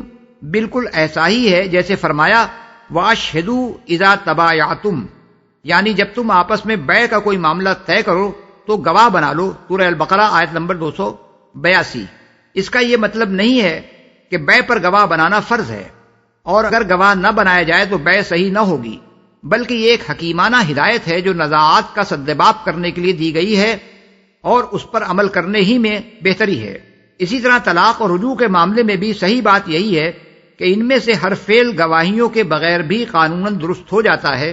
لیکن احتیاط کا تقاضا یہ ہے کہ جو فعل بھی کیا جائے اسی وقت یا اس کے بعد دو صاحب عدل آدمیوں کو اس پر گواہ بنا لیا جائے۔ آخرت کے دن پر ایمان رکھتا ہو۔ یہ الفاظ خود بتا رہے ہیں کہ اوپر جو ہدایات دی گئی ہیں وہ نصیحت کی حیثیت رکھتی ہیں نہ کہ قانون کی۔ آدمی سنت کے خلاف طلاق دے بیٹھے، عدت کا شمار محفوظ نہ رکھے، بیوی کو بلا عذر معقول گھر سے نکال دے، عدت کے خاتمے پر رجوع کرے تو عورت کو ستانے کے لیے کرے، اور رخصت کرے تو لڑائی جھگڑے کے ساتھ کرے، اور طلاق، رجوع، مفارقت کسی چیز پر بھی گواہ نہ بنائے، تو اس سے طلاق اور رجوع اور مفارقت کے قانونی نتائج میں کوئی فرق واقع نہ ہوگا۔ البتہ اللہ تعالیٰ کی نصیحت کے خلاف عمل کرنا اس بات کی دلیل ہوگا کہ اس کے دل میں اللہ اور روز آخر پر صحیح ایمان موجود نہیں ہے، جس کی بنا پر اس نے وہ طرز عمل اختیار کیا جو ایک سچے مومن کو اختیار نہ کرنا چاہیے۔ کوئی راستہ پیدا کر دے گا۔ سیاق کلام خود بتا رہا ہے کہ یہاں اللہ تعالیٰ سے ڈرتے ہوئے کام کرنے کا مطلب سنت کے مطابق طلاق دینا، عدت کا ٹھیک ٹھیک حساب رکھنا، بیوی کو گھر سے نہ نکالنا، عدت کے اختتام پر عورت کو روکنا ہو تو نباہ کرنے کی نیت سے رجوع کرنا، اور علیحدگی ہی کرنی ہو تو بھلے آدمیوں کی طرح اس کو رخصت کر دینا، اور طلاق، رجوع یا مفارقت جو بھی ہو اس پر دو عادل آدمیوں کو گواہ بنا لینا ہے۔ اس کے متعلق اللہ تعالیٰ کا ارشاد ہے کہ جو اس طرح تقوی سے کام لے گا اس کے لیے ہم کوئی مخرج یعنی مشکلات سے نکلنے کا راستہ نکال دیں گے۔ اس سے خود بخود یہ مفہوم نکلتا ہے کہ جو شخص ان امور میں تقوی سے کام نہ لے گا وہ اپنے لیے خود ایسی الجھنیں اور مشکلات پیدا کر لے گا جن سے نکلنے کا کوئی راستہ اسے نہ مل سکے گا۔ ان الفاظ پر غور کیا جائے تو صاف محسوس ہوتا ہے کہ جن لوگوں کے نزدیک طلاق بدعی سرے سے واقع ہی نہیں ہوتی، اور جو لوگ بیک وقت یا ایک ہی طہر میں دی ہوئی 3 طلاقوں کو ایک ہی طلاق قرار دیتے ہیں، ان کی رائے صحیح نہیں ہے، کیونکہ اگر طلاق بدعی واقع ہی نہ ہو تو سرے سے کوئی الجھن پیش نہیں آتی جس سے نکلنے کے لیے کسی مخرج کی ضرورت ہو، اور اگر 3 طلاق اکٹھی دے بیٹھنے سے ایک ہی طلاق واقع ہوتی ہو تب بھی مخرج کا کوئی سوال پیدا نہیں ہوتا۔ اس صورت میں آخر وہ پیچیدگی کیا ہے جس سے نکلنے کے لیے کسی راستے کی حاجت پیش آئے؟ اس کا گمان بھی نہ جاتا ہو۔ مراد یہ ہے کہ عدت کے دوران میں مطلقہ بیوی کو گھر میں رکھنا، اس کا خرچ برداشت کرنا اور رخصت کرتے ہوئے اس کو مہر یا متع طلاق دے کر رخصت کرنا بلا شبہ آدمی پر مالی بار ڈالتا ہے۔ جس عورت سے آدمی دل برداشتہ ہو کر تعلقات منقطع کر لینے پر آمادہ ہو چکا ہو، اس پر مال خرچ کرنا تو اسے ضرور ناگوار ہوگا، اور اگر آدمی تنگ دست بھی ہو تو یہ خرچ اسے اور زیادہ کھلے گا۔ لیکن اللہ سے ڈرنے والے آدمی کو یہ سب کچھ برداشت کرنا چاہیے۔ تمہارا دل تنگ ہو تو ہو، اللہ کا ہاتھ رزق دینے کے لیے تنگ نہیں ہے۔ اس کی ہدایت پر چل کر مال خرچ کرو گے تو وہ ایسے راستوں سے تمہیں رزق دے گا جدھر سے رزق ملنے کا تم گمان بھی نہیں کر سکتے۔ اللہ اپنا کام پورا کر کے رہتا ہے، یعنی کوئی طاقت اللہ کے حکم کو نافذ ہونے سے روکنے والی نہیں ہے۔ واللائي يئسن من المحيض من نسائكم إن ارتبتم فعدتهن 3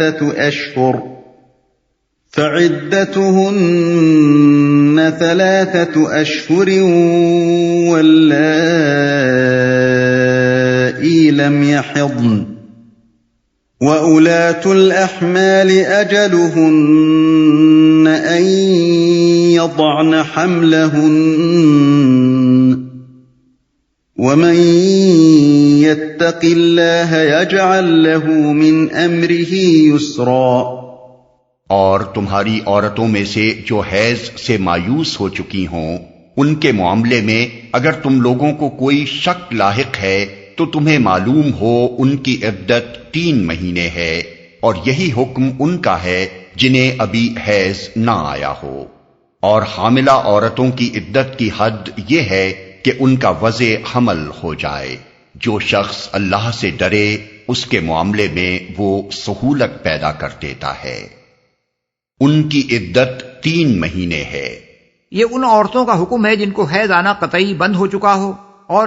کبر سنی کی وجہ سے وہ سن ایاس میں داخل ہو چکی ہوں۔ ان کی عدت اس روز سے شمار ہوگی جس روز انہیں طلاق دی گئی ہو، اور 3 مہینوں سے مراد 3 قمری مہینے ہیں۔ اگر قمری مہینے کے آغاز میں طلاق دی گئی ہو تو بالاتفاق رویت ہلال کے لحاظ سے عدت شمار ہوگی، اور اگر مہینے کے بیچ میں کسی وقت طلاق دی گئی ہو تو امام ابو حنیفہ کے نزدیک 30 دن کا مہینہ قرار دے کر 3 مہینے پورے کرنے ہوں گے بحوالے بدائع الصنائع۔ رہیں وہ عورتیں جن کے حیض میں کسی نوع کی بے قاعدگی ہو، ان کے بارے میں فقہا کے درمیان اختلافات ہیں۔ حضرت سعید بن المسیب کہتے ہیں کہ حضرت عمر رضی اللہ عنہ نے فرمایا، جس عورت کو طلاق دی گئی ہو پھر 1-2 مرتبہ حیض آنے کے بعد اس کا حیض بند ہو گیا ہو، وہ 9 مہینے انتظار کرے۔ اگر حمل ظاہر ہو جائے تو ٹھیک ہے، ورنہ 9 مہینے گزرنے کے بعد وہ مزید 3 مہینے عدت گزارے، پھر وہ کسی دوسرے شخص سے نکاح کے لیے حلال ہوگی۔ ابن عباس، قتادہ اور اکرمہ کہتے ہیں کہ جس عورت کو سال بھر حیض نہ آیا ہو اس کی عدت 3 مہینے ہے۔ طاؤس کہتے ہیں جس عورت کو سال میں 1 مرتبہ حیض آئے اس کی عدت 3 حیض ہے۔ تو یہی رائے حضرت عثمان، حضرت علی اور حضرت زید بن ثابت رضی اللہ عنہم سے مروی ہے۔ امام مالک کی روایت ہے کہ ایک صاحب حبان نامی تھے جنہوں نے اپنی بیوی کو ایسے زمانے میں طلاق دی جبکہ وہ بچے کو دودھ پلا رہی تھی، اور اس پر 1 سال گزر گیا مگر انہیں حیض نہ آیا۔ پھر وہ صاحب انتقال کر گئے۔ مطلقہ بیوی نے وراثت کا دعویٰ کر دیا۔ حضرت عثمان کے سامنے مقدمہ پیش ہوا۔ انہوں نے حضرت علی اور حضرت زید بن ثابت سے مشورہ طلب کیا۔ دونوں بزرگوں کے مشورے سے حضرت عثمان رضی اللہ عنہ نے فیصلہ فرمایا کہ عورت وارث ہے۔ دلیل یہ تھی کہ نہ وہ ان عورتوں میں سے ہے جو حیض سے مایوس ہو چکی ہیں، اور نہ ان لڑکیوں میں سے ہے جن کو ابھی حیض نہیں آیا، لہذا وہ شوہر کے مرنے تک اپنے اس حیض پر تھی جو اس سے پہلے آیا تھا، اور اس کی عدت باقی تھی۔ حنفیہ کہتے ہیں کہ جس عورت کا حیض بند ہو گیا ہو مگر اس کا بند ہونا سن ایاس کی وجہ سے نہ ہو کہ آئندہ اس کے جاری ہونے کی امید نہ رہے، اس کی عدت یا تو حیض ہی سے ہوگی اگر وہ آئندہ جاری ہو، یا پھر اس عمر کے لحاظ سے ہوگی جس میں عورتوں کو حیض آنا بند ہو جاتا ہے، اور اس عمر کو پہنچنے کے بعد وہ 3 مہینے عدت گزار کر نکاح سے آزاد ہوگی۔ یہی قول امام شافعی، امام ثوری اور امام لیث کا ہے، اور یہی مذہب حضرت علی، حضرت عثمان اور حضرت زید بن ثابت رضی اللہ عنہم کا ہے۔ امام مالک نے حضرت عمر اور حضرت عبداللہ بن عباس کے قول کو اختیار کیا ہے، اور وہ یہ ہے کہ عورت پہلے 9 مہینے گزارے گی، اگر اس دوران میں حیض جاری نہ ہو تو پھر وہ 3 مہینے اس عورت کی سی عدت گزارے گی جو حیض سے مایوس ہو چکی ہو۔ ابن القاسم نے امام مالک کے مسلک کی توضیح یہ کی ہے کہ 9 مہینے اس روز سے شمار ہوں گے جب آخری مرتبہ اس کا حیض ختم ہوا تھا، نہ کہ اس روز سے جب اسے طلاق دی گئی۔ یہ تمام تفصیلات احکام القرآن للجساس اور بدائع الصنائع للکاسانی سے ماخوذ ہیں۔ امام احمد بن حنبل کا مذہب یہ ہے کہ اگر کوئی عورت جس کی عدت حیض کے اعتبار سے شروع ہوئی تھی عدت کے دوران میں آئسہ ہو جائے تو اسے حیض والی عورتوں کے بجائے آئسہ عورتوں والی عدت گزارنی ہوگی، اور اگر اس کو حیض آنا بند ہو جائے اور معلوم نہ ہو سکے کہ وہ کیوں بند ہو گیا ہے تو پہلے وہ حمل کے شبے میں 9 مہینے گزارے گی، اور پھر اسے 3 مہینے عدت کے پورے کرنے ہوں گے۔ اور اگر یہ معلوم ہو کہ حیض کیوں بند ہوا ہے، مثلا کوئی بیماری ہو یا دودھ پلا رہی ہو یا ایسا ہی کوئی اور سبب ہو، تو وہ اس وقت تک عدت میں رہے گی جب تک یا تو حیض آنا شروع نہ ہو جائے اور عدت حیضوں کے لحاظ سے شمار ہو سکے، یا پھر وہ آئسہ ہو جائے اور آئسہ عورتوں کی سی عدت گزار سکے بحوالے الانصاف۔ جنہیں ابھی حیض نہ آیا ہو۔ حیض خواہ کمسنی کی وجہ سے نہ آیا ہو یا اس وجہ سے کہ بعض عورتوں کو بہت دیر میں حیض آنا شروع ہوتا ہے، اور شاذ و نادر ایسا بھی ہوتا ہے کہ کسی عورت کو عمر بھر نہیں آتا۔ بہرحال تمام صورتوں میں ایسی عورت کی عدت وہی ہے جو عائشہ عورت کی عدت ہے، یعنی طلاق کے وقت سے 3 مہینے۔ اس جگہ یہ بات ملحوظ رہنی چاہیے کہ قرآن مجید کی تصریح کے مطابق عدت کا سوال اس عورت کے معاملے میں پیدا ہوتا ہے جس سے شوہر خلوت کر چکا ہو، کیونکہ خلوت سے پہلے طلاق کی صورت میں سرے سے کوئی عدت ہے ہی نہیں۔ سورہ الاحزاب آیت نمبر 49۔ اس لیے ایسی لڑکیوں کی عدت بیان کرنا جنہیں حیض آنا شروع نہ ہوا ہو صریحاً اس بات پر دلالت کرتا ہے کہ اس عمر میں نہ صرف لڑکی کا نکاح کر دینا جائز ہے بلکہ شوہر کا اس کے ساتھ خلوت کرنا بھی جائز ہے۔ اب یہ بات ظاہر ہے کہ جس چیز کو قرآن نے جائز قرار دیا ہو اسے ممنوع قرار دینے کا کسی مسلمان کو حق نہیں پہنچتا۔ جس لڑکی کو ایسی حالت میں طلاق دی گئی ہو کہ اسے ابھی حیض آنا شروع نہ ہوا ہو اور پھر عدت کے دوران میں اس کو حیض آ جائے تو وہ پھر اسی حیض سے عدت شروع کرے گی اور اس کی عدت حائضہ عورتوں جیسی ہوگی۔ ان کا وضع حمل ہو جائے۔ اس امر پر تمام اہل علم کا اجماع ہے کہ مطلقہ حاملہ کی عدت وضع حمل تک ہے، لیکن اس امر میں اختلاف واقع ہو گیا ہے کہ آیا یہی حکم اس عورت کا بھی ہے جس کا شوہر زمانہ حمل میں وفات پا گیا ہو۔ یہ اختلاف اس وجہ سے ہوا ہے کہ سورہ بقرہ آیت نمبر 234 میں اس عورت کی عدت 4 مہینے 10 دن بیان کی گئی ہے جس کا شوہر وفات پا جائے، اور وہاں اس امر کی کوئی تصریح نہیں ہے کہ یہ حکم آیا تمام بیوہ عورتوں کے لیے عام ہے یا ان عورتوں کے لیے خاص ہے جو حاملہ نہ ہوں۔ حضرت علی اور حضرت عبداللہ بن عباس رضی اللہ عنہما ان دونوں آیتوں کو ملا کر یہ استنباط کرتے ہیں کہ حاملہ مطلقہ کی مدت تو وضع حمل تک ہی ہے، مگر بیوہ حاملہ کی عدت آخر الاجلین ہے، یعنی مطلقہ کی عدت اور حاملہ کی عدت میں سے جو زیادہ طویل ہو وہی اس کی عدت ہے۔ مثلا اگر اس کا بچہ 4 مہینے 10 دن سے پہلے پیدا ہو جائے تو اسے 4 مہینے 10 دن پورے ہونے تک عدت گزارنی ہوگی، اور اگر اس کا وضع حمل اس وقت تک نہ ہو تو پھر اس کی عدت اس وقت پوری ہوگی جب وضع حمل ہو جائے۔ یہی مذہب امامیہ کا ہے۔ حضرت عبداللہ بن مسعود رضی اللہ عنہ کہتے ہیں کہ سورہ طلاق کی یہ آیت سورہ بقرہ کی آیت کے بعد نازل ہوئی ہے، اس لیے بعد کے حکم نے پہلی آیت کے حکم کو غیر حاملہ بیوہ کے لیے خاص کر دیا ہے اور ہر حاملہ کی عدت وضع حمل تک مقرر کر دی ہے، خواہ وہ متعلقہ ہو یا بیوہ۔ اس مسلک کی روح سے عورت کا وضع حمل چاہے شوہر کی وفات کے فوراً بعد ہو جائے یا 4 مہینے 10 دن سے زیادہ طول کھینچے، بہرحال بچہ پیدا ہوتے ہی وہ عدت سے باہر ہو جائے گی۔ اس مسلک کی تائید حضرت ابی بن کعب کی یہ روایت کرتی ہے کہ وہ فرماتے ہیں جب سورہ طلاق کی یہ آیت نازل ہوئی تو میں نے رسول اللہ صلی اللہ علیہ وسلم سے پوچھا کیا یہ مطلقہ اور بیوہ دونوں کے لیے ہے؟ حضور صلی اللہ علیہ وسلم نے جواب دیا ہاں۔ دوسری روایت میں حضور نے مزید تصریح فرمائی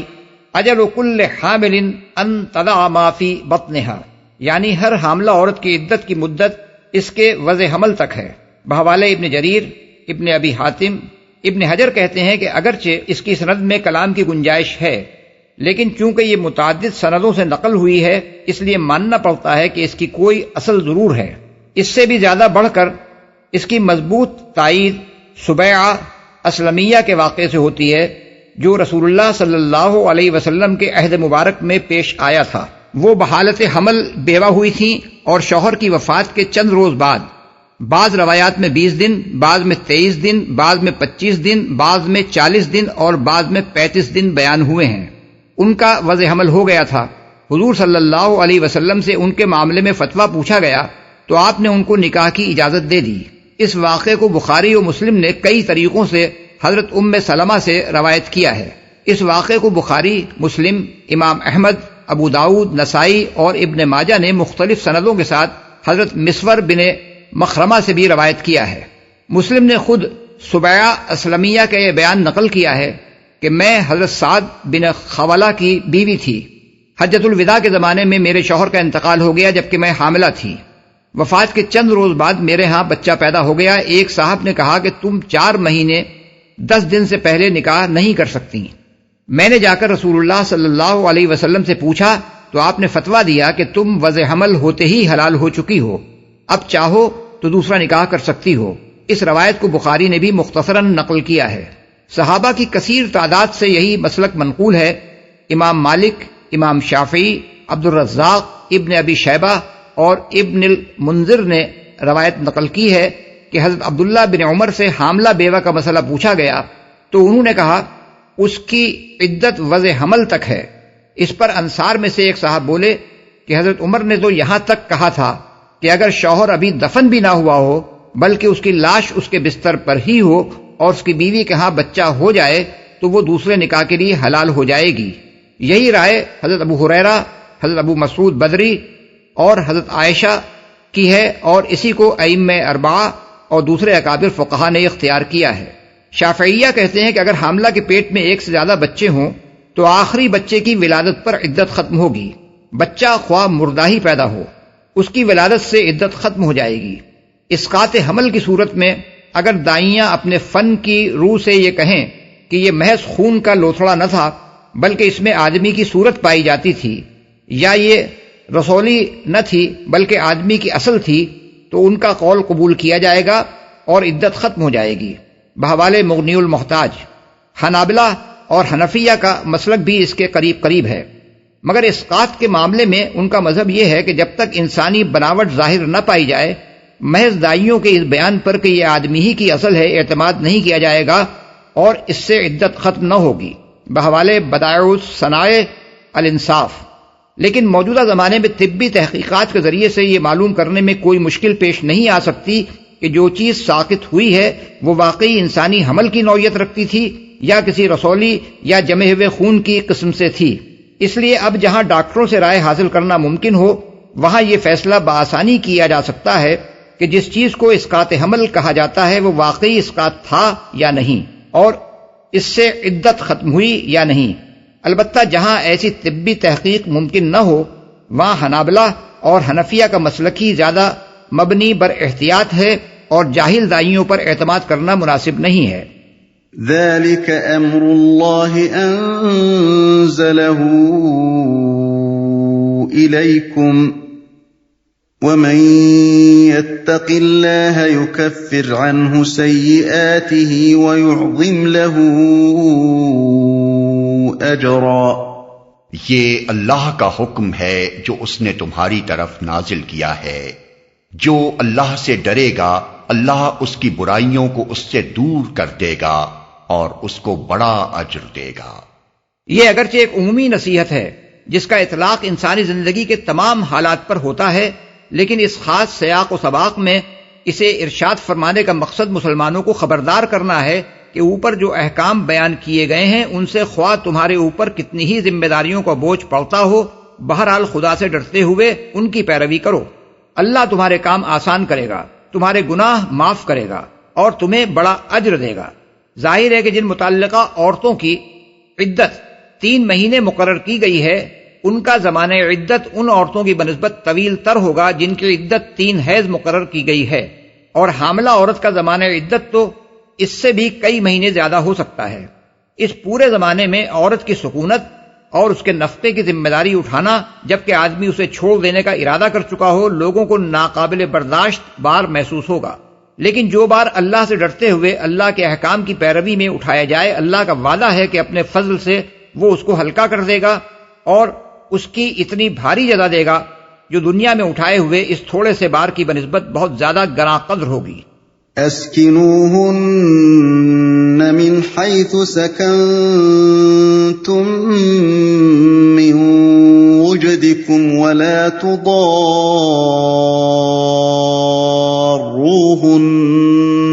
لتضیقوا علیہن وَإِن كُنَّ أُولَاتِ حَمْلٍ فَأَنفِقُوا عَلَيْهِنَّ حَتَّى يَضَعْنَ حَمْلَهُنَّ فَإِنْ أَرْضَعْنَ لَكُمْ فَآتُوهُنَّ أُجُورَهُنَّ وَأْتَمِرُوا بَيْنَكُمْ بِمَعْرُوفٍ وَأْتَمِرُوا بَيْنَكُمْ بِمَعْرُوفٍ وَإِن تَعَاسَرْتُمْ فَسَتُرْضِعُ لَهُ أُخْرَى۔ ان کو زمانہ عدت میں اسی جگہ رکھو جہاں تم رہتے ہو، جیسی کچھ بھی جگہ تمہیں میسر ہو، اور انہیں تنگ کرنے کے لیے ان کو نہ ستاؤ، اور اگر وہ حاملہ ہوں تو ان پر اس وقت تک خرچ کرتے رہو جب تک ان کا وضع حمل نہ ہو جائے۔ پھر اگر وہ تمہارے لیے بچے کو دودھ پلائیں تو ان کی اجرت انہیں دو، اور بھلے طریقے سے اجرت کا معاملہ باہمی گفت و شنید سے طے کر لو۔ لیکن اگر تم نے اجرت طے کرنے میں ایک دوسرے کو تنگ کیا تو بچے کو کوئی اور عورت دودھ پلا لے گی۔ ان کو نہ ستاؤ۔ اس امر میں تمام فقہا کا اتفاق ہے کہ مطلقہ کو اگر رجعی طلاق دی گئی ہو تو شوہر پر اس کی سکونت اور اس کے نفقے کی ذمہ داری عائد ہوتی ہے، اور اس امر پر بھی اتفاق ہے کہ اگر عورت حاملہ ہو تو خواہ اسے رجعی طلاق دی گئی ہو یا قطعی طور پر الگ کر دینے والی، بہرحال اس کے وضع حمل تک اس کی سکونت اور اس کے نفقے کا ذمہ دار شوہر ہوگا۔ اس کے بعد اختلاف اس امر میں ہوا ہے کہ آیا غیر حاملہ مطلقہ مبتوتہ، یعنی جسے قطعی طور پر الگ کر دینے والی طلاق دی گئی ہو، سکونت اور نفقے دونوں کی حقدار ہے یا صرف سکونت کا حق رکھتی ہے، یا دونوں میں سے کسی کی بھی حقدار نہیں ہے؟ ایک گروہ کہتا ہے کہ وہ سکونت اور نفقے دونوں کی حقدار ہے۔ یہ رائے حضرت عمر، حضرت عبداللہ بن مسعود، حضرت علی بن حسین، امام زین العابدین، قاضی شریح اور ابراہیم نخعی کی ہے۔ اسی کو حنفیہ نے اختیار کیا ہے، اور امام سفیان ثوری اور حسن بن صالح کا بھی یہی مذہب ہے۔ اس کی تائید دارقطنی کی اس حدیث سے ہوتی ہے جس میں حضرت جابر بن عبداللہ بیان کرتے ہیں کہ رسول اللہ صلی اللہ علیہ وسلم نے فرمایا، المطلقۃ ثلاث لہا السکنہ والنفقہ، یعنی جس عورت کو 3 طلاقیں دی جا چکی ہوں اس کے لیے زمانہ عدت میں سکونت اور نفقے کا حق ہے۔ اس کی مزید تائید ان روایات سے ہوتی ہے جن میں بتایا گیا ہے کہ فاطمہ بنت قیس کی حدیث کو حضرت عمر نے یہ کہہ کر رد کر دیا تھا کہ ہم ایک عورت کے قول پر اپنے رب کی کتاب اور اپنے نبی کی سنت کو ترک نہیں کر سکتے۔ اس سے معلوم ہوتا ہے کہ حضرت عمر کے علم میں لازماً رسول اللہ صلی اللہ علیہ وسلم کی یہ سنت ہوگی کہ ایسی عورت کے لیے نفقہ اور سکونت کا حق ہے۔ بلکہ ابراہیم نخعی کی ایک روایت میں تو یہ تصریح ہے کہ حضرت عمر رضی اللہ عنہ نے فاطمہ بنت قیس کی حدیث کو رد کرتے ہوئے فرمایا تھا، سمعت رسول اللہ صلی اللہ علیہ وسلم یقول لہا السکنہ والنفقہ، یعنی میں نے رسول اللہ صلی اللہ علیہ وسلم کو یہ فرماتے سنا ہے کہ ایسی عورت کے لیے سکونت کا حق بھی ہے اور نفقے کا بھی۔ امام ابو بکر جساس احکام القرآن میں اس مسئلے پر مفصل بحث کرتے ہوئے اس مسلک کے حق میں پہلی دلیل یہ دیتے ہیں کہ اللہ تعالیٰ نے مطلقاً فرمایا ہے فَطَلِّقُوهُنَّ لِعِدَّتِهِنَّ، یعنی ان کو ان کی عدت کے لیے طلاق دو۔ اس فرمان الہی کا اطلاق اس شخص پر بھی تو ہوتا ہے جو 2 طلاق پہلے دے کر رجوع کر چکا ہو اور اب اسے صرف ایک ہی طلاق دینے کا حق باقی ہو۔ دوسری دلیل ان کی یہ ہے کہ رسول اللہ صلی اللہ علیہ وسلم نے طلاق دینے کا جب یہ طریقہ بتایا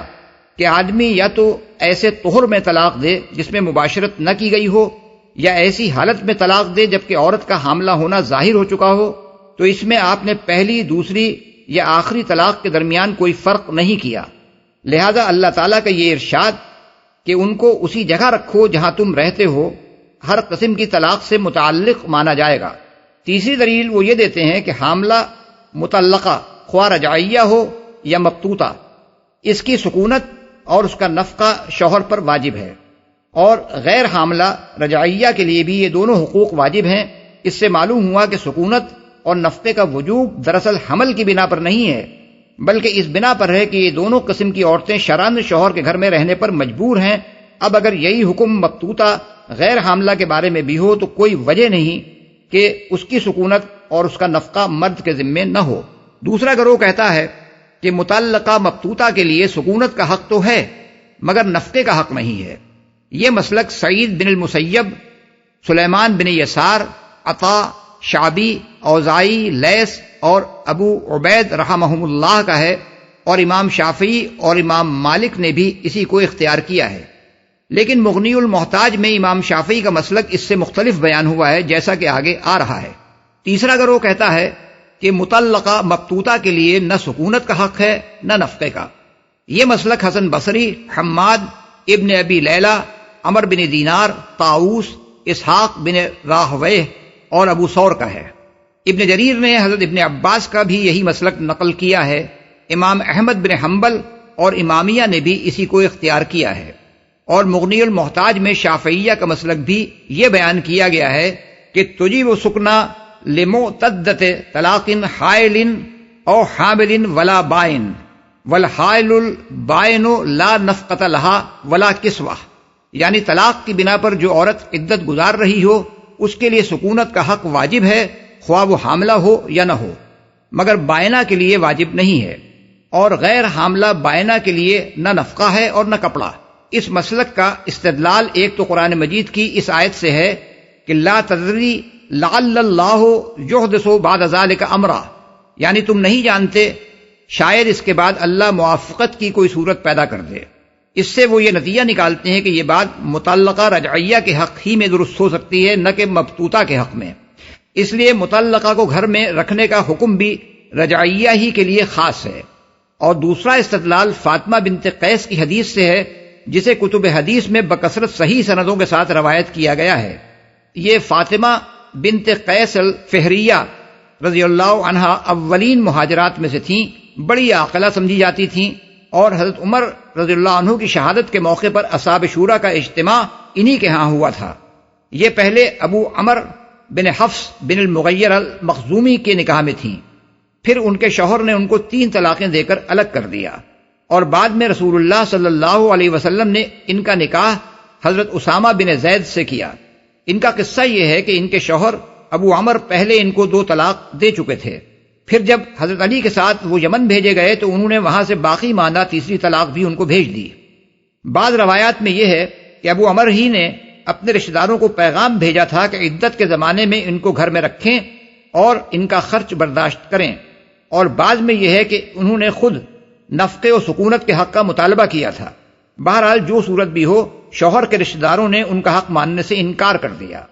اس پر یہ دعویٰ لے کر نبی صلی اللہ علیہ وسلم کے پاس پہنچیں، اور حضور صلی اللہ علیہ وسلم نے فیصلہ فرمایا کہ نہ تمہارے لیے نفقہ ہے نہ سکونت۔ ایک روایت میں ہے کہ آپ نے فرمایا انما النفقۃ والسکنى للمرأة على زوجها ما كانت له عليها رجعة فإذا لم يكن له عليها رجعة فلا نفقة ولا سکنى، یعنی عورت کا نفقہ اور اس کی سکونت تو شوہر پر اس صورت میں واجب ہے جبکہ شوہر کو اس پر رجوع کا حق ہو، مگر جب رجوع کا حق نہ ہو تو نہ نفقہ ہے نہ سکونت۔ بحوالے مسند احمد، طبرانی اور نسائی نے بھی قریب قریب یہی روایت نقل کی ہے، اور اس کے آخری الفاظ یہ ہیں فَإِذَا كَانَتْ لَا تَحِلُّ لَهُ حَتَّى تَنْكِحَ زَوْجًا غَيْرَهُ فَلَا نَفَقَةَ وَلَا سُكْنَةَ، یعنی لیکن جب وہ اس کے لیے اس وقت تک حلال نہ ہو جب تک اس کے سوا کسی اور مرد سے نکاح نہ کرے تو پھر اس کے لیے نہ نفقہ ہے نہ سکونت۔ یہ حکم بیان کرنے کے بعد حضور صلی اللہ علیہ وسلم نے ان کو پہلے ام شریک کے گھر میں عدت گزارنے کا حکم دیا، اور بعد میں فرمایا کہ تم ابن ام مکتوم کے ہاں رہو۔ لیکن اس حدیث کو جن لوگوں نے قبول نہیں کیا ہے ان کے دلائل یہ ہیں۔ اولاً ان کو شوہر کے رشتہ داروں کا گھر چھوڑنے کا حکم اس لیے دیا گیا تھا کہ وہ بہت تیز زبان تھیں اور شوہر کے رشتہ دار ان کی بدمزاجی سے تنگ تھے۔ سعید بن المسیب کہتے ہیں کہ ان خاتون نے اپنی حدیث بیان کر کے لوگوں کو فتنے میں ڈال دیا ہے۔ اصل بات یہ ہے کہ وہ زبان دراز تھیں، اس لیے ان کو ابن ام مکتوم کے ہاں رکھا گیا بحوالے ابو داؤد۔ دوسری روایت میں سعید بن المسیب کا یہ قول منقول ہوا ہے کہ انہوں نے اپنے شوہر کے رشتہ داروں سے زبان درازی کی تھی، اس لیے انہیں اس گھر سے منتقل ہونے کا حکم دیا گیا تھا بحوالے جساس۔ سلیمان بن یسار کہتے ہیں ان کا گھر سے نکلنا دراصل بدمزاجی کی وجہ سے تھا بحوالے ابو داؤد۔ ثانیاً ان کی روایت کو حضرت عمر نے اس زمانے میں رد کر دیا تھا جب بکثرت صحابہ موجود تھے اور اس معاملے کی پوری تحقیقات ہو سکتی تھی۔ ابراہیم نخعی کہتے ہیں کہ جب حضرت عمر کو فاطمہ کی یہ حدیث پہنچی تو انہوں نے فرمایا لسنا بتارکی آیتن فی کتاب اللہ وقول رسول اللہ صلی اللہ علیہ وسلم لقول امرأۃ لعلها وحمد سمعت رسول اللہ صلی اللہ علیہ وسلم یقول لها السکنا والنفقہ، یعنی ہم کتاب اللہ کی ایک آیت اور رسول اللہ صلی اللہ علیہ وسلم کے قول کو ایک عورت کے قول کی وجہ سے نہیں چھوڑ سکتے جسے شاید کچھ وہم ہوا ہے۔ میں نے خود رسول اللہ صلی اللہ علیہ وسلم سے سنا ہے کہ مبتوتہ کے لیے سکونت کا حق بھی ہے اور نفقے کا بھی۔ بحوالے جساس، ابو اسحاق کہتے ہیں کہ میں اسود بن یزید کے پاس کوفے کی مسجد میں بیٹھا تھا، وہاں شابی نے فاطمہ بنت قیس کی حدیث کا ذکر کیا۔ اس پر حضرت اسود نے شابی کو کنکریاں کھینچ ماری اور کہا کہ حضرت عمر کے زمانے میں جب فاطمہ کی یہ روایت پیش کی گئی تھی تو انہوں نے کہا تھا ہم اپنے رب کی کتاب اور اپنے نبی کی سنت کو ایک عورت کے قول کی وجہ سے رد نہیں کر سکتے۔ معلوم نہیں اس نے یاد رکھا یا بھول گئی۔ اس کے لیے نفقہ اور سکونت ہے۔ اللہ کا حکم ہے لا تخرجوہن من بیوتہن۔ یہ روایت باختلاف الفاظ مسلم، ابو داؤد، ترمذی اور نسائی میں منقول ہوئی ہے۔ ثالثاً، مروان کے زمانے حکومت میں جب متعلقہ مبتوتہ کے متعلق ایک نزاع چل پڑی تھی، حضرت عائشہ رضی اللہ عنہا نے فاطمہ بنت قیس کی روایت پر سخت اعتراضات کیے تھے۔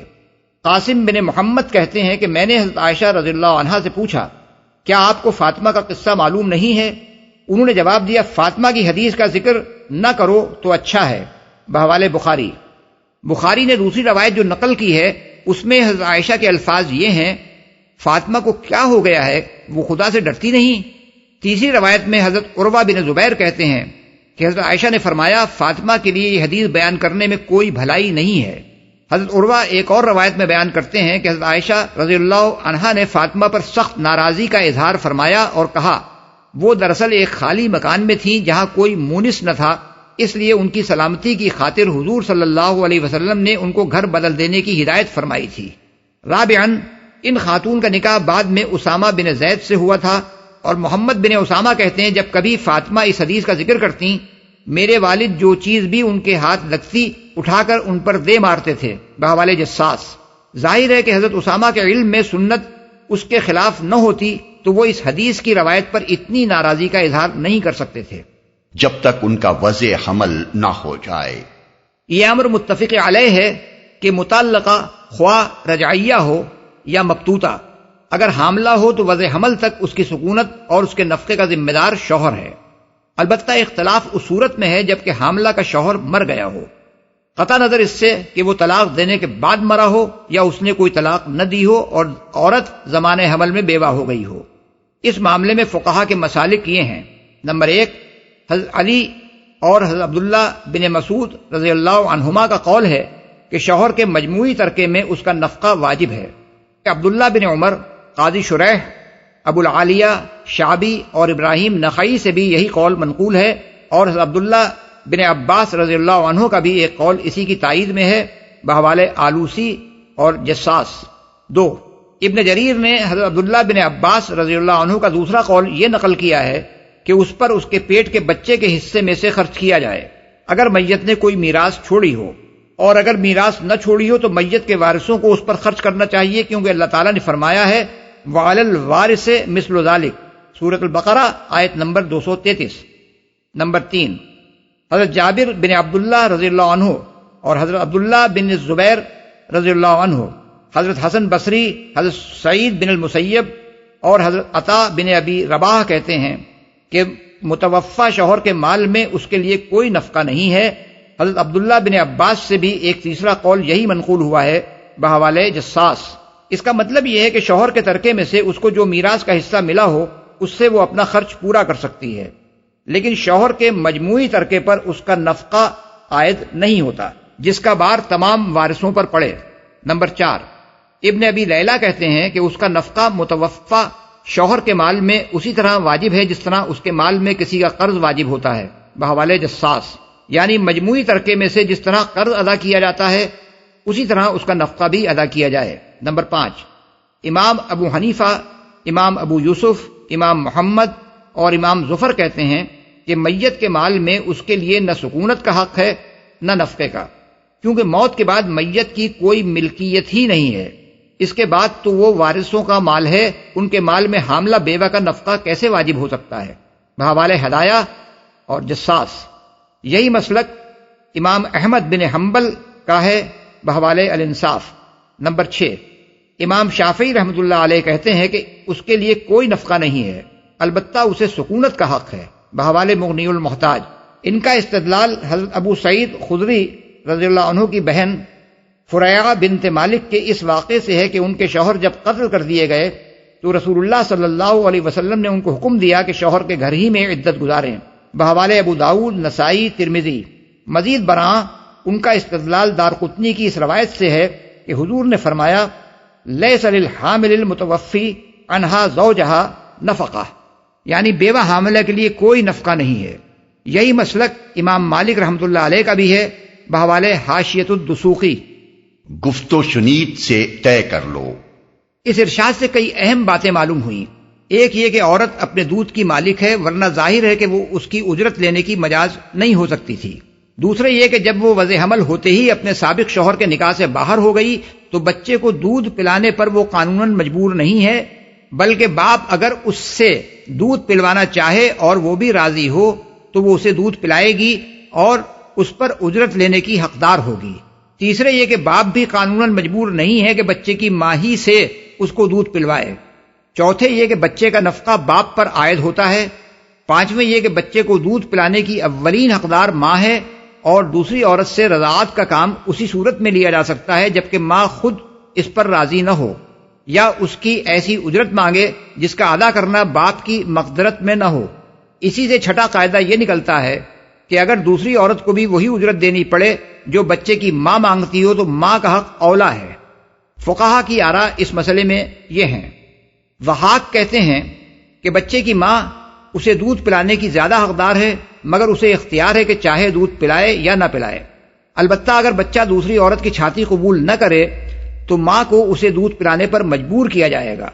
اسی سے ملتی جلتی رائے قتادہ اور ابراہیم نخعی اور سفیان ثوری کی ہے۔ ابراہیم نخعی یہ بھی کہتے ہیں کہ اگر دوسری عورت رضاعت کے لیے نہ مل رہی ہو تب بھی ماں کو اسے دودھ پلانے پر مجبور کیا جائے گا، بحوالے ابن جریر۔ ہدایہ میں ہے اگر ماں باپ کی علیحدگی کے وقت چھوٹا بچہ دودھ پیتا ہو تو ماں پر یہ فرض نہیں ہے کہ وہی اسے دودھ پلائے، البتہ اگر دوسری عورت نہ ملتی ہو تو وہ رضاعت پر مجبور کی جائے گی، اور اگر باپ یہ کہے کہ میں بچے کی ماں کو اجرت دے کر اس سے دودھ پلوانے کے بجائے دوسری عورت سے اجرت پر یہ کام لوں گا اور ماں دوسری عورت ہی کے برابر اجرت مانگ رہی ہو یا بلا اجرت ہی اس خدمت کے لیے راضی ہو تو اس صورت میں ماں کا حق مقدم رکھا جائے گا، اور اگر بچے کی ماں زیادہ اجرت مانگ رہی ہو تو باپ کو اس پر مجبور نہیں کیا جائے گا۔ کوئی اور عورت دودھ پلا لے گی۔ اس میں ماں اور باپ دونوں کے لیے عتاب کا ایک پہلو ہے۔ انداز بیان سے صاف معلوم ہوتا ہے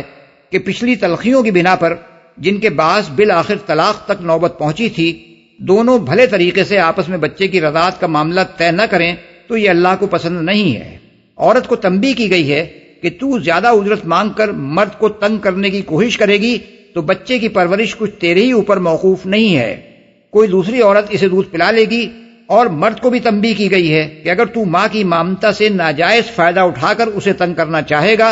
تو یہ بھلے آدمیوں کا سا کام نہ ہوگا۔ قریب قریب یہی مضمون سورہ بقرہ آیت نمبر 233 میں زیادہ تفصیل کے ساتھ ارشاد ہوا ہے۔ لِيُنفِقْ ذُو سَعَةٍ مِّن سَعَتِهِ وَمَن قُدِرَ عَلَيْهِ رِزْقُهُ فَلْيُنفِقْ مِمَّا آتَاهُ اللَّهُ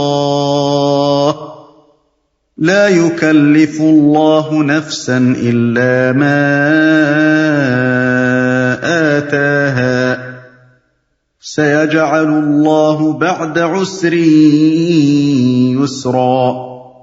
خوشحال آدمی اپنی خوشحالی کے مطابق نفقہ دے اور جس کو رزق کم دیا گیا ہو وہ اسی مال میں سے خرچ کرے جو اللہ نے اسے دیا ہے۔ اللہ نے جس کو جتنا کچھ دیا ہے اس سے زیادہ کا وہ اسے مکلف نہیں کرتا، بعید نہیں کہ اللہ تنگ دستی کے بعد فراخ دستی بھی عطا فرما دے۔ وَكَأَيٍّ مِّن قَرْيَةٍ عَتَتْ عَنْ أَمْرِ رَبِّهَا وَرُسُلِهِ فحاسبناها حسابا شديدا وعذبناها عذابا نكرا۔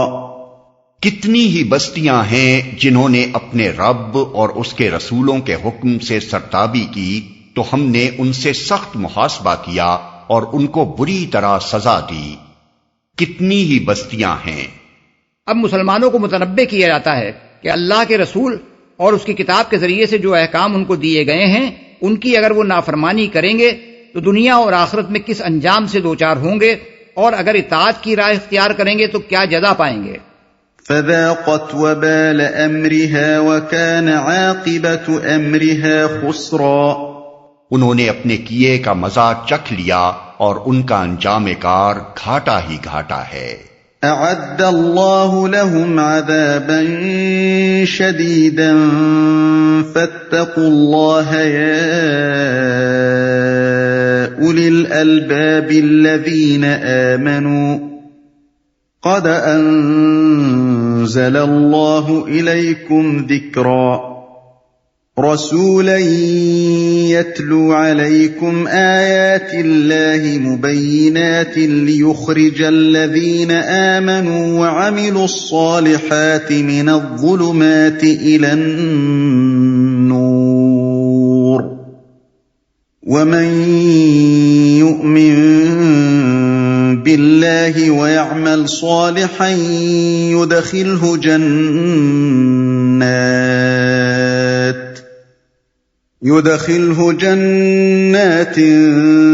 تجري من تحتها الأنهار خالدين فيها أبدا قد أحسن الله له رزقا۔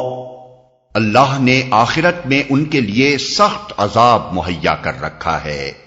پس اللہ سے ڈرو اے صاحب عقل لوگو جو ایمان لائے ہو۔ اللہ نے تمہاری طرف ایک نصیحت نازل کر دی ہے، ایک ایسا رسول جو تم کو اللہ کی صاف صاف ہدایت دینے والی آیات سناتا ہے تاکہ ایمان لانے والوں اور نیک عمل کرنے والوں کو تاریکیوں سے نکال کر روشنی میں لے آئے۔ جو کوئی اللہ پر ایمان لائے اور نیک عمل کرے، اللہ اسے ایسی جنتوں میں داخل کرے گا جن کے نیچے نہریں بہتی ہوں گی، یہ لوگ ان میں ہمیشہ ہمیشہ رہیں گے۔ اللہ نے ایسے شخص کے لیے بہترین رزق رکھا ہے۔ ایک ایسا رسول، مفسرین میں سے بعض نے نصیحت سے مراد قرآن لیا ہے اور رسول سے مراد محمد صلی اللہ علیہ وسلم، اور بعض کہتے ہیں کہ نصیحت سے مراد خود رسول اللہ صلی اللہ علیہ وسلم ہی ہیں، یعنی آپ کی ذات ہمتن نصیحت تھی۔ ہمارے نزدیک یہی دوسری تفسیر زیادہ صحیح ہے، کیونکہ پہلی تفسیر کی روح سے فقرہ یوں بنانا پڑے گا کہ ہم نے تمہاری طرف ایک نصیحت نازل کی ہے اور ایک ایسا رسول بھیجا ہے۔ قرآن کی عبارت میں اس تبدیلی کی آخر ضرورت کیا ہے، جبکہ اس کے بغیر ہی عبارت نہ صرف پوری طرح بامانی ہے بلکہ زیادہ پرمانی بھی ہے۔ روشنی میں لے آئے، یعنی جہالت کی تاریکیوں سے علم کی روشنی میں نکال لائے۔ اس ارشاد کی پوری اہمیت اس وقت سمجھ میں آتی ہے جب انسان طلاق، عدت اور نفقات کے متعلق دنیا کے دوسرے قدیم اور جدید آئلی قوانین کا مطالعہ کرتا ہے۔ اس تقابلی مطالعے سے معلوم ہوتا ہے کہ بار بار کی تبدیلیوں اور نت نئی قانون سازیوں کے باوجود آج تک کسی قوم کو ایسا معقول اور فطری اور معاشرے کے لیے مفید قانون میسر نہیں آ سکا ہے جیسا اس کتاب اور اس کے لانے والے رسول صلی اللہ علیہ وسلم نے 1500 برس پہلے ہم کو دیا تھا، اور جس پر کسی نظر ثانی کی ضرورت نہ کبھی پیش آئی نہ پیش آ سکتی ہے۔ یہاں اس تقابلی بحث کا موقع نہیں ہے، اس کا محض ایک مختصر سا نمونہ ہم نے اپنی کتاب حقوق الزوجین کے آخری حصے میں درج کیا ہے، لیکن جو اصحاب علم چاہیں وہ دنیا کے مذہبی اور لادینی قوانین سے قرآن و سنت کے اس قانون کا مقابلہ کر کے خود دیکھ لیں۔ اللہ الذی خلق 7 سماوات ومن الارض مثلهن يتنزل الامر بينهن لتعلموا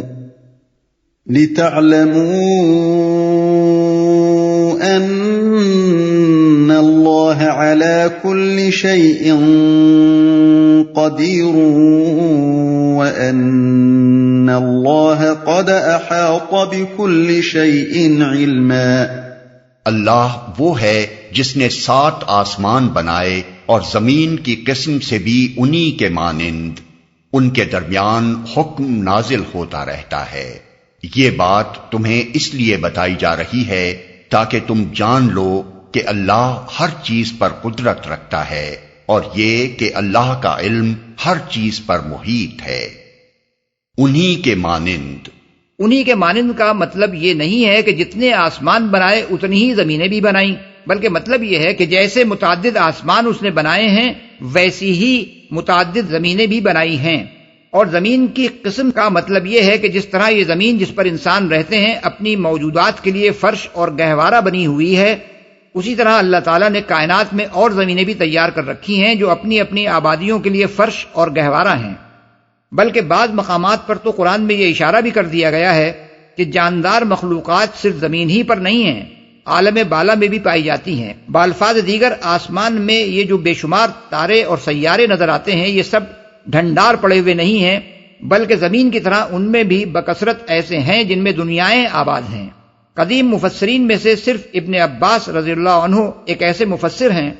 جنہوں نے اس دور میں اس حقیقت کو بیان کیا تھا جب آدمی اس کا تصور تک کرنے کے لیے تیار نہ تھا کہ کائنات میں اس زمین کے سوا کہیں اور بھی ذی عقل مخلوق بستی ہے۔ آج اس زمانے کے سائنسدانوں تک کو اس کے امر واقعہ ہونے میں شک ہے، کجا کہ 1400 برس پہلے کے لوگ اسے بآسانی باور کر سکتے۔ اسی لیے ابن عباس رضی اللہ عنہ عام لوگوں کے سامنے یہ بات کہتے ہوئے ڈرتے تھے کہ کہیں اس سے لوگوں کے ایمان متزلزل نہ ہو جائیں۔ چنانچہ مجاہد کہتے ہیں کہ ان سے جب اس آیت کا مطلب پوچھا گیا تو انہوں نے فرمایا، اگر میں اس کی تفسیر تم لوگوں سے بیان کروں تو تم کافر ہو جاؤ گے اور تمہارا کفر یہ ہوگا کہ اسے جھٹلاؤ گے۔ قریب قریب یہی بات سعید بن جبیر سے بھی منقول ہے کہ ابن عباس نے فرمایا، کیا بھروسہ کیا جا سکتا ہے کہ اگر میں تمہیں اس کا مطلب بتاؤں تو تم کافر نہ ہو جاؤ گے۔ بحوالے ابن جریر، عبد بن حمید۔ تاہم ابن جریر، ابن ابی حاتم اور حاکم نے اور شعب الایمان اور کتاب الاسماء والصفات میں بیہقی نے ابو الضحیٰ کے واسطے سے بے اختلاف الفاظ ابن عباس کی یہ تفسیر نقل کی ہے کہ فی کل ارض نبی کنبیکم وآدم کآدم ونوح کنوح وابراہیم کابراہیم وعیسیٰ کعیسیٰ، یعنی ان میں سے ہر زمین میں نبی ہے تمہارے نبی جیسا، اور آدم ہے تمہارے آدم جیسا، اور نوح ہے تمہارے نوح جیسا، اور ابراہیم ہے تمہارے ابراہیم جیسا، اور عیسیٰ ہے تمہارے عیسیٰ جیسا۔ اس روایت کو ابن حجر نے فتح الباری میں اور ابن کثیر نے اپنی تفسیر میں بھی نقل کیا ہے، اور امام ذہبی نے کہا ہے کہ اس کی سند صحیح ہے، البتہ میرے علم میں ابو الضحیٰ کے سوا کسی نے اسے روایت نہیں کیا ہے، اس لیے یہ بالکل شاذ روایت ہے۔ بعض دوسرے علماء نے اسے کذب اور موضوع قرار دیا ہے، اور ملا علی قاری نے اس کو موضوعات کبیر صفحہ 19 میں موضوع کہتے ہوئے لکھا ہے کہ اگر یہ ابن عباس ہی کی روایت ہے تب بھی اسرائیلیات میں سے ہے، لیکن حقیقت یہ ہے کہ اسے رد کرنے کی اصل وجہ لوگوں کا اسے بعید از عقل و فہم سمجھنا ہے، ورنہ بجائے خود اس میں کوئی بات بھی خلاف عقل نہیں ہے۔ چنانچہ علامہ آلوسی اپنی تفسیر میں اس پر بحث کرتے ہوئے لکھتے ہیں، اس کو صحیح ماننے میں نہ عقلاً کوئی چیز مانے ہے نہ شرعاً۔ مراد یہ ہے کہ ہر زمین میں ایک مخلوق ہے جو ایک اصل کی طرف اسی طرح راجع ہوتی ہے جس طرح بنی آدم ہماری زمین میں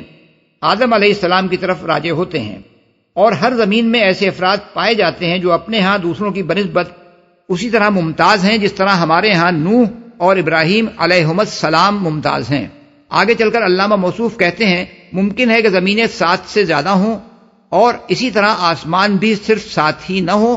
7 کے عدد پر جو عدد تام ہے، اکتفا کرنا اس بات کو مستلزم نہیں کہ اس سے زائد کی نفی ہو۔ پھر بعض احادیث میں ایک ایک آسمان کی درمیانی مسافت جو 500 برس بیان کی گئی ہے، اس کے متعلق علامہ موصوف کہتے ہیں، ہوا من باب تقریب الافہام، یعنی اس سے مراد ٹھیک ٹھیک مسافت کی پیمائش بیان کرنا نہیں ہے، بلکہ مقصود بات کو اس طرح بیان کرنا ہے کہ وہ لوگوں کی سمجھ سے قریب تر ہو۔ یہ بات قابل ذکر ہے کہ حال میں امریکہ کے رینڈ کارپوریشن نے فلکی مشاہدات سے اندازہ لگایا ہے کہ زمین جس کا کشاں یعنی گلیکسی میں واقع ہے، صرف اسی کے اندر تقریباً 60 کروڑ ایسے سیارے پائے جاتے ہیں جن کے طبعی حالات ہماری زمین سے بہت کچھ ملتے جلتے ہیں، اور امکان ہے کہ ان کے اندر بھی جاندار مخلوق آباد ہو۔ بحوالے اکنامسٹ، لندن، مورخہ 26 جولائی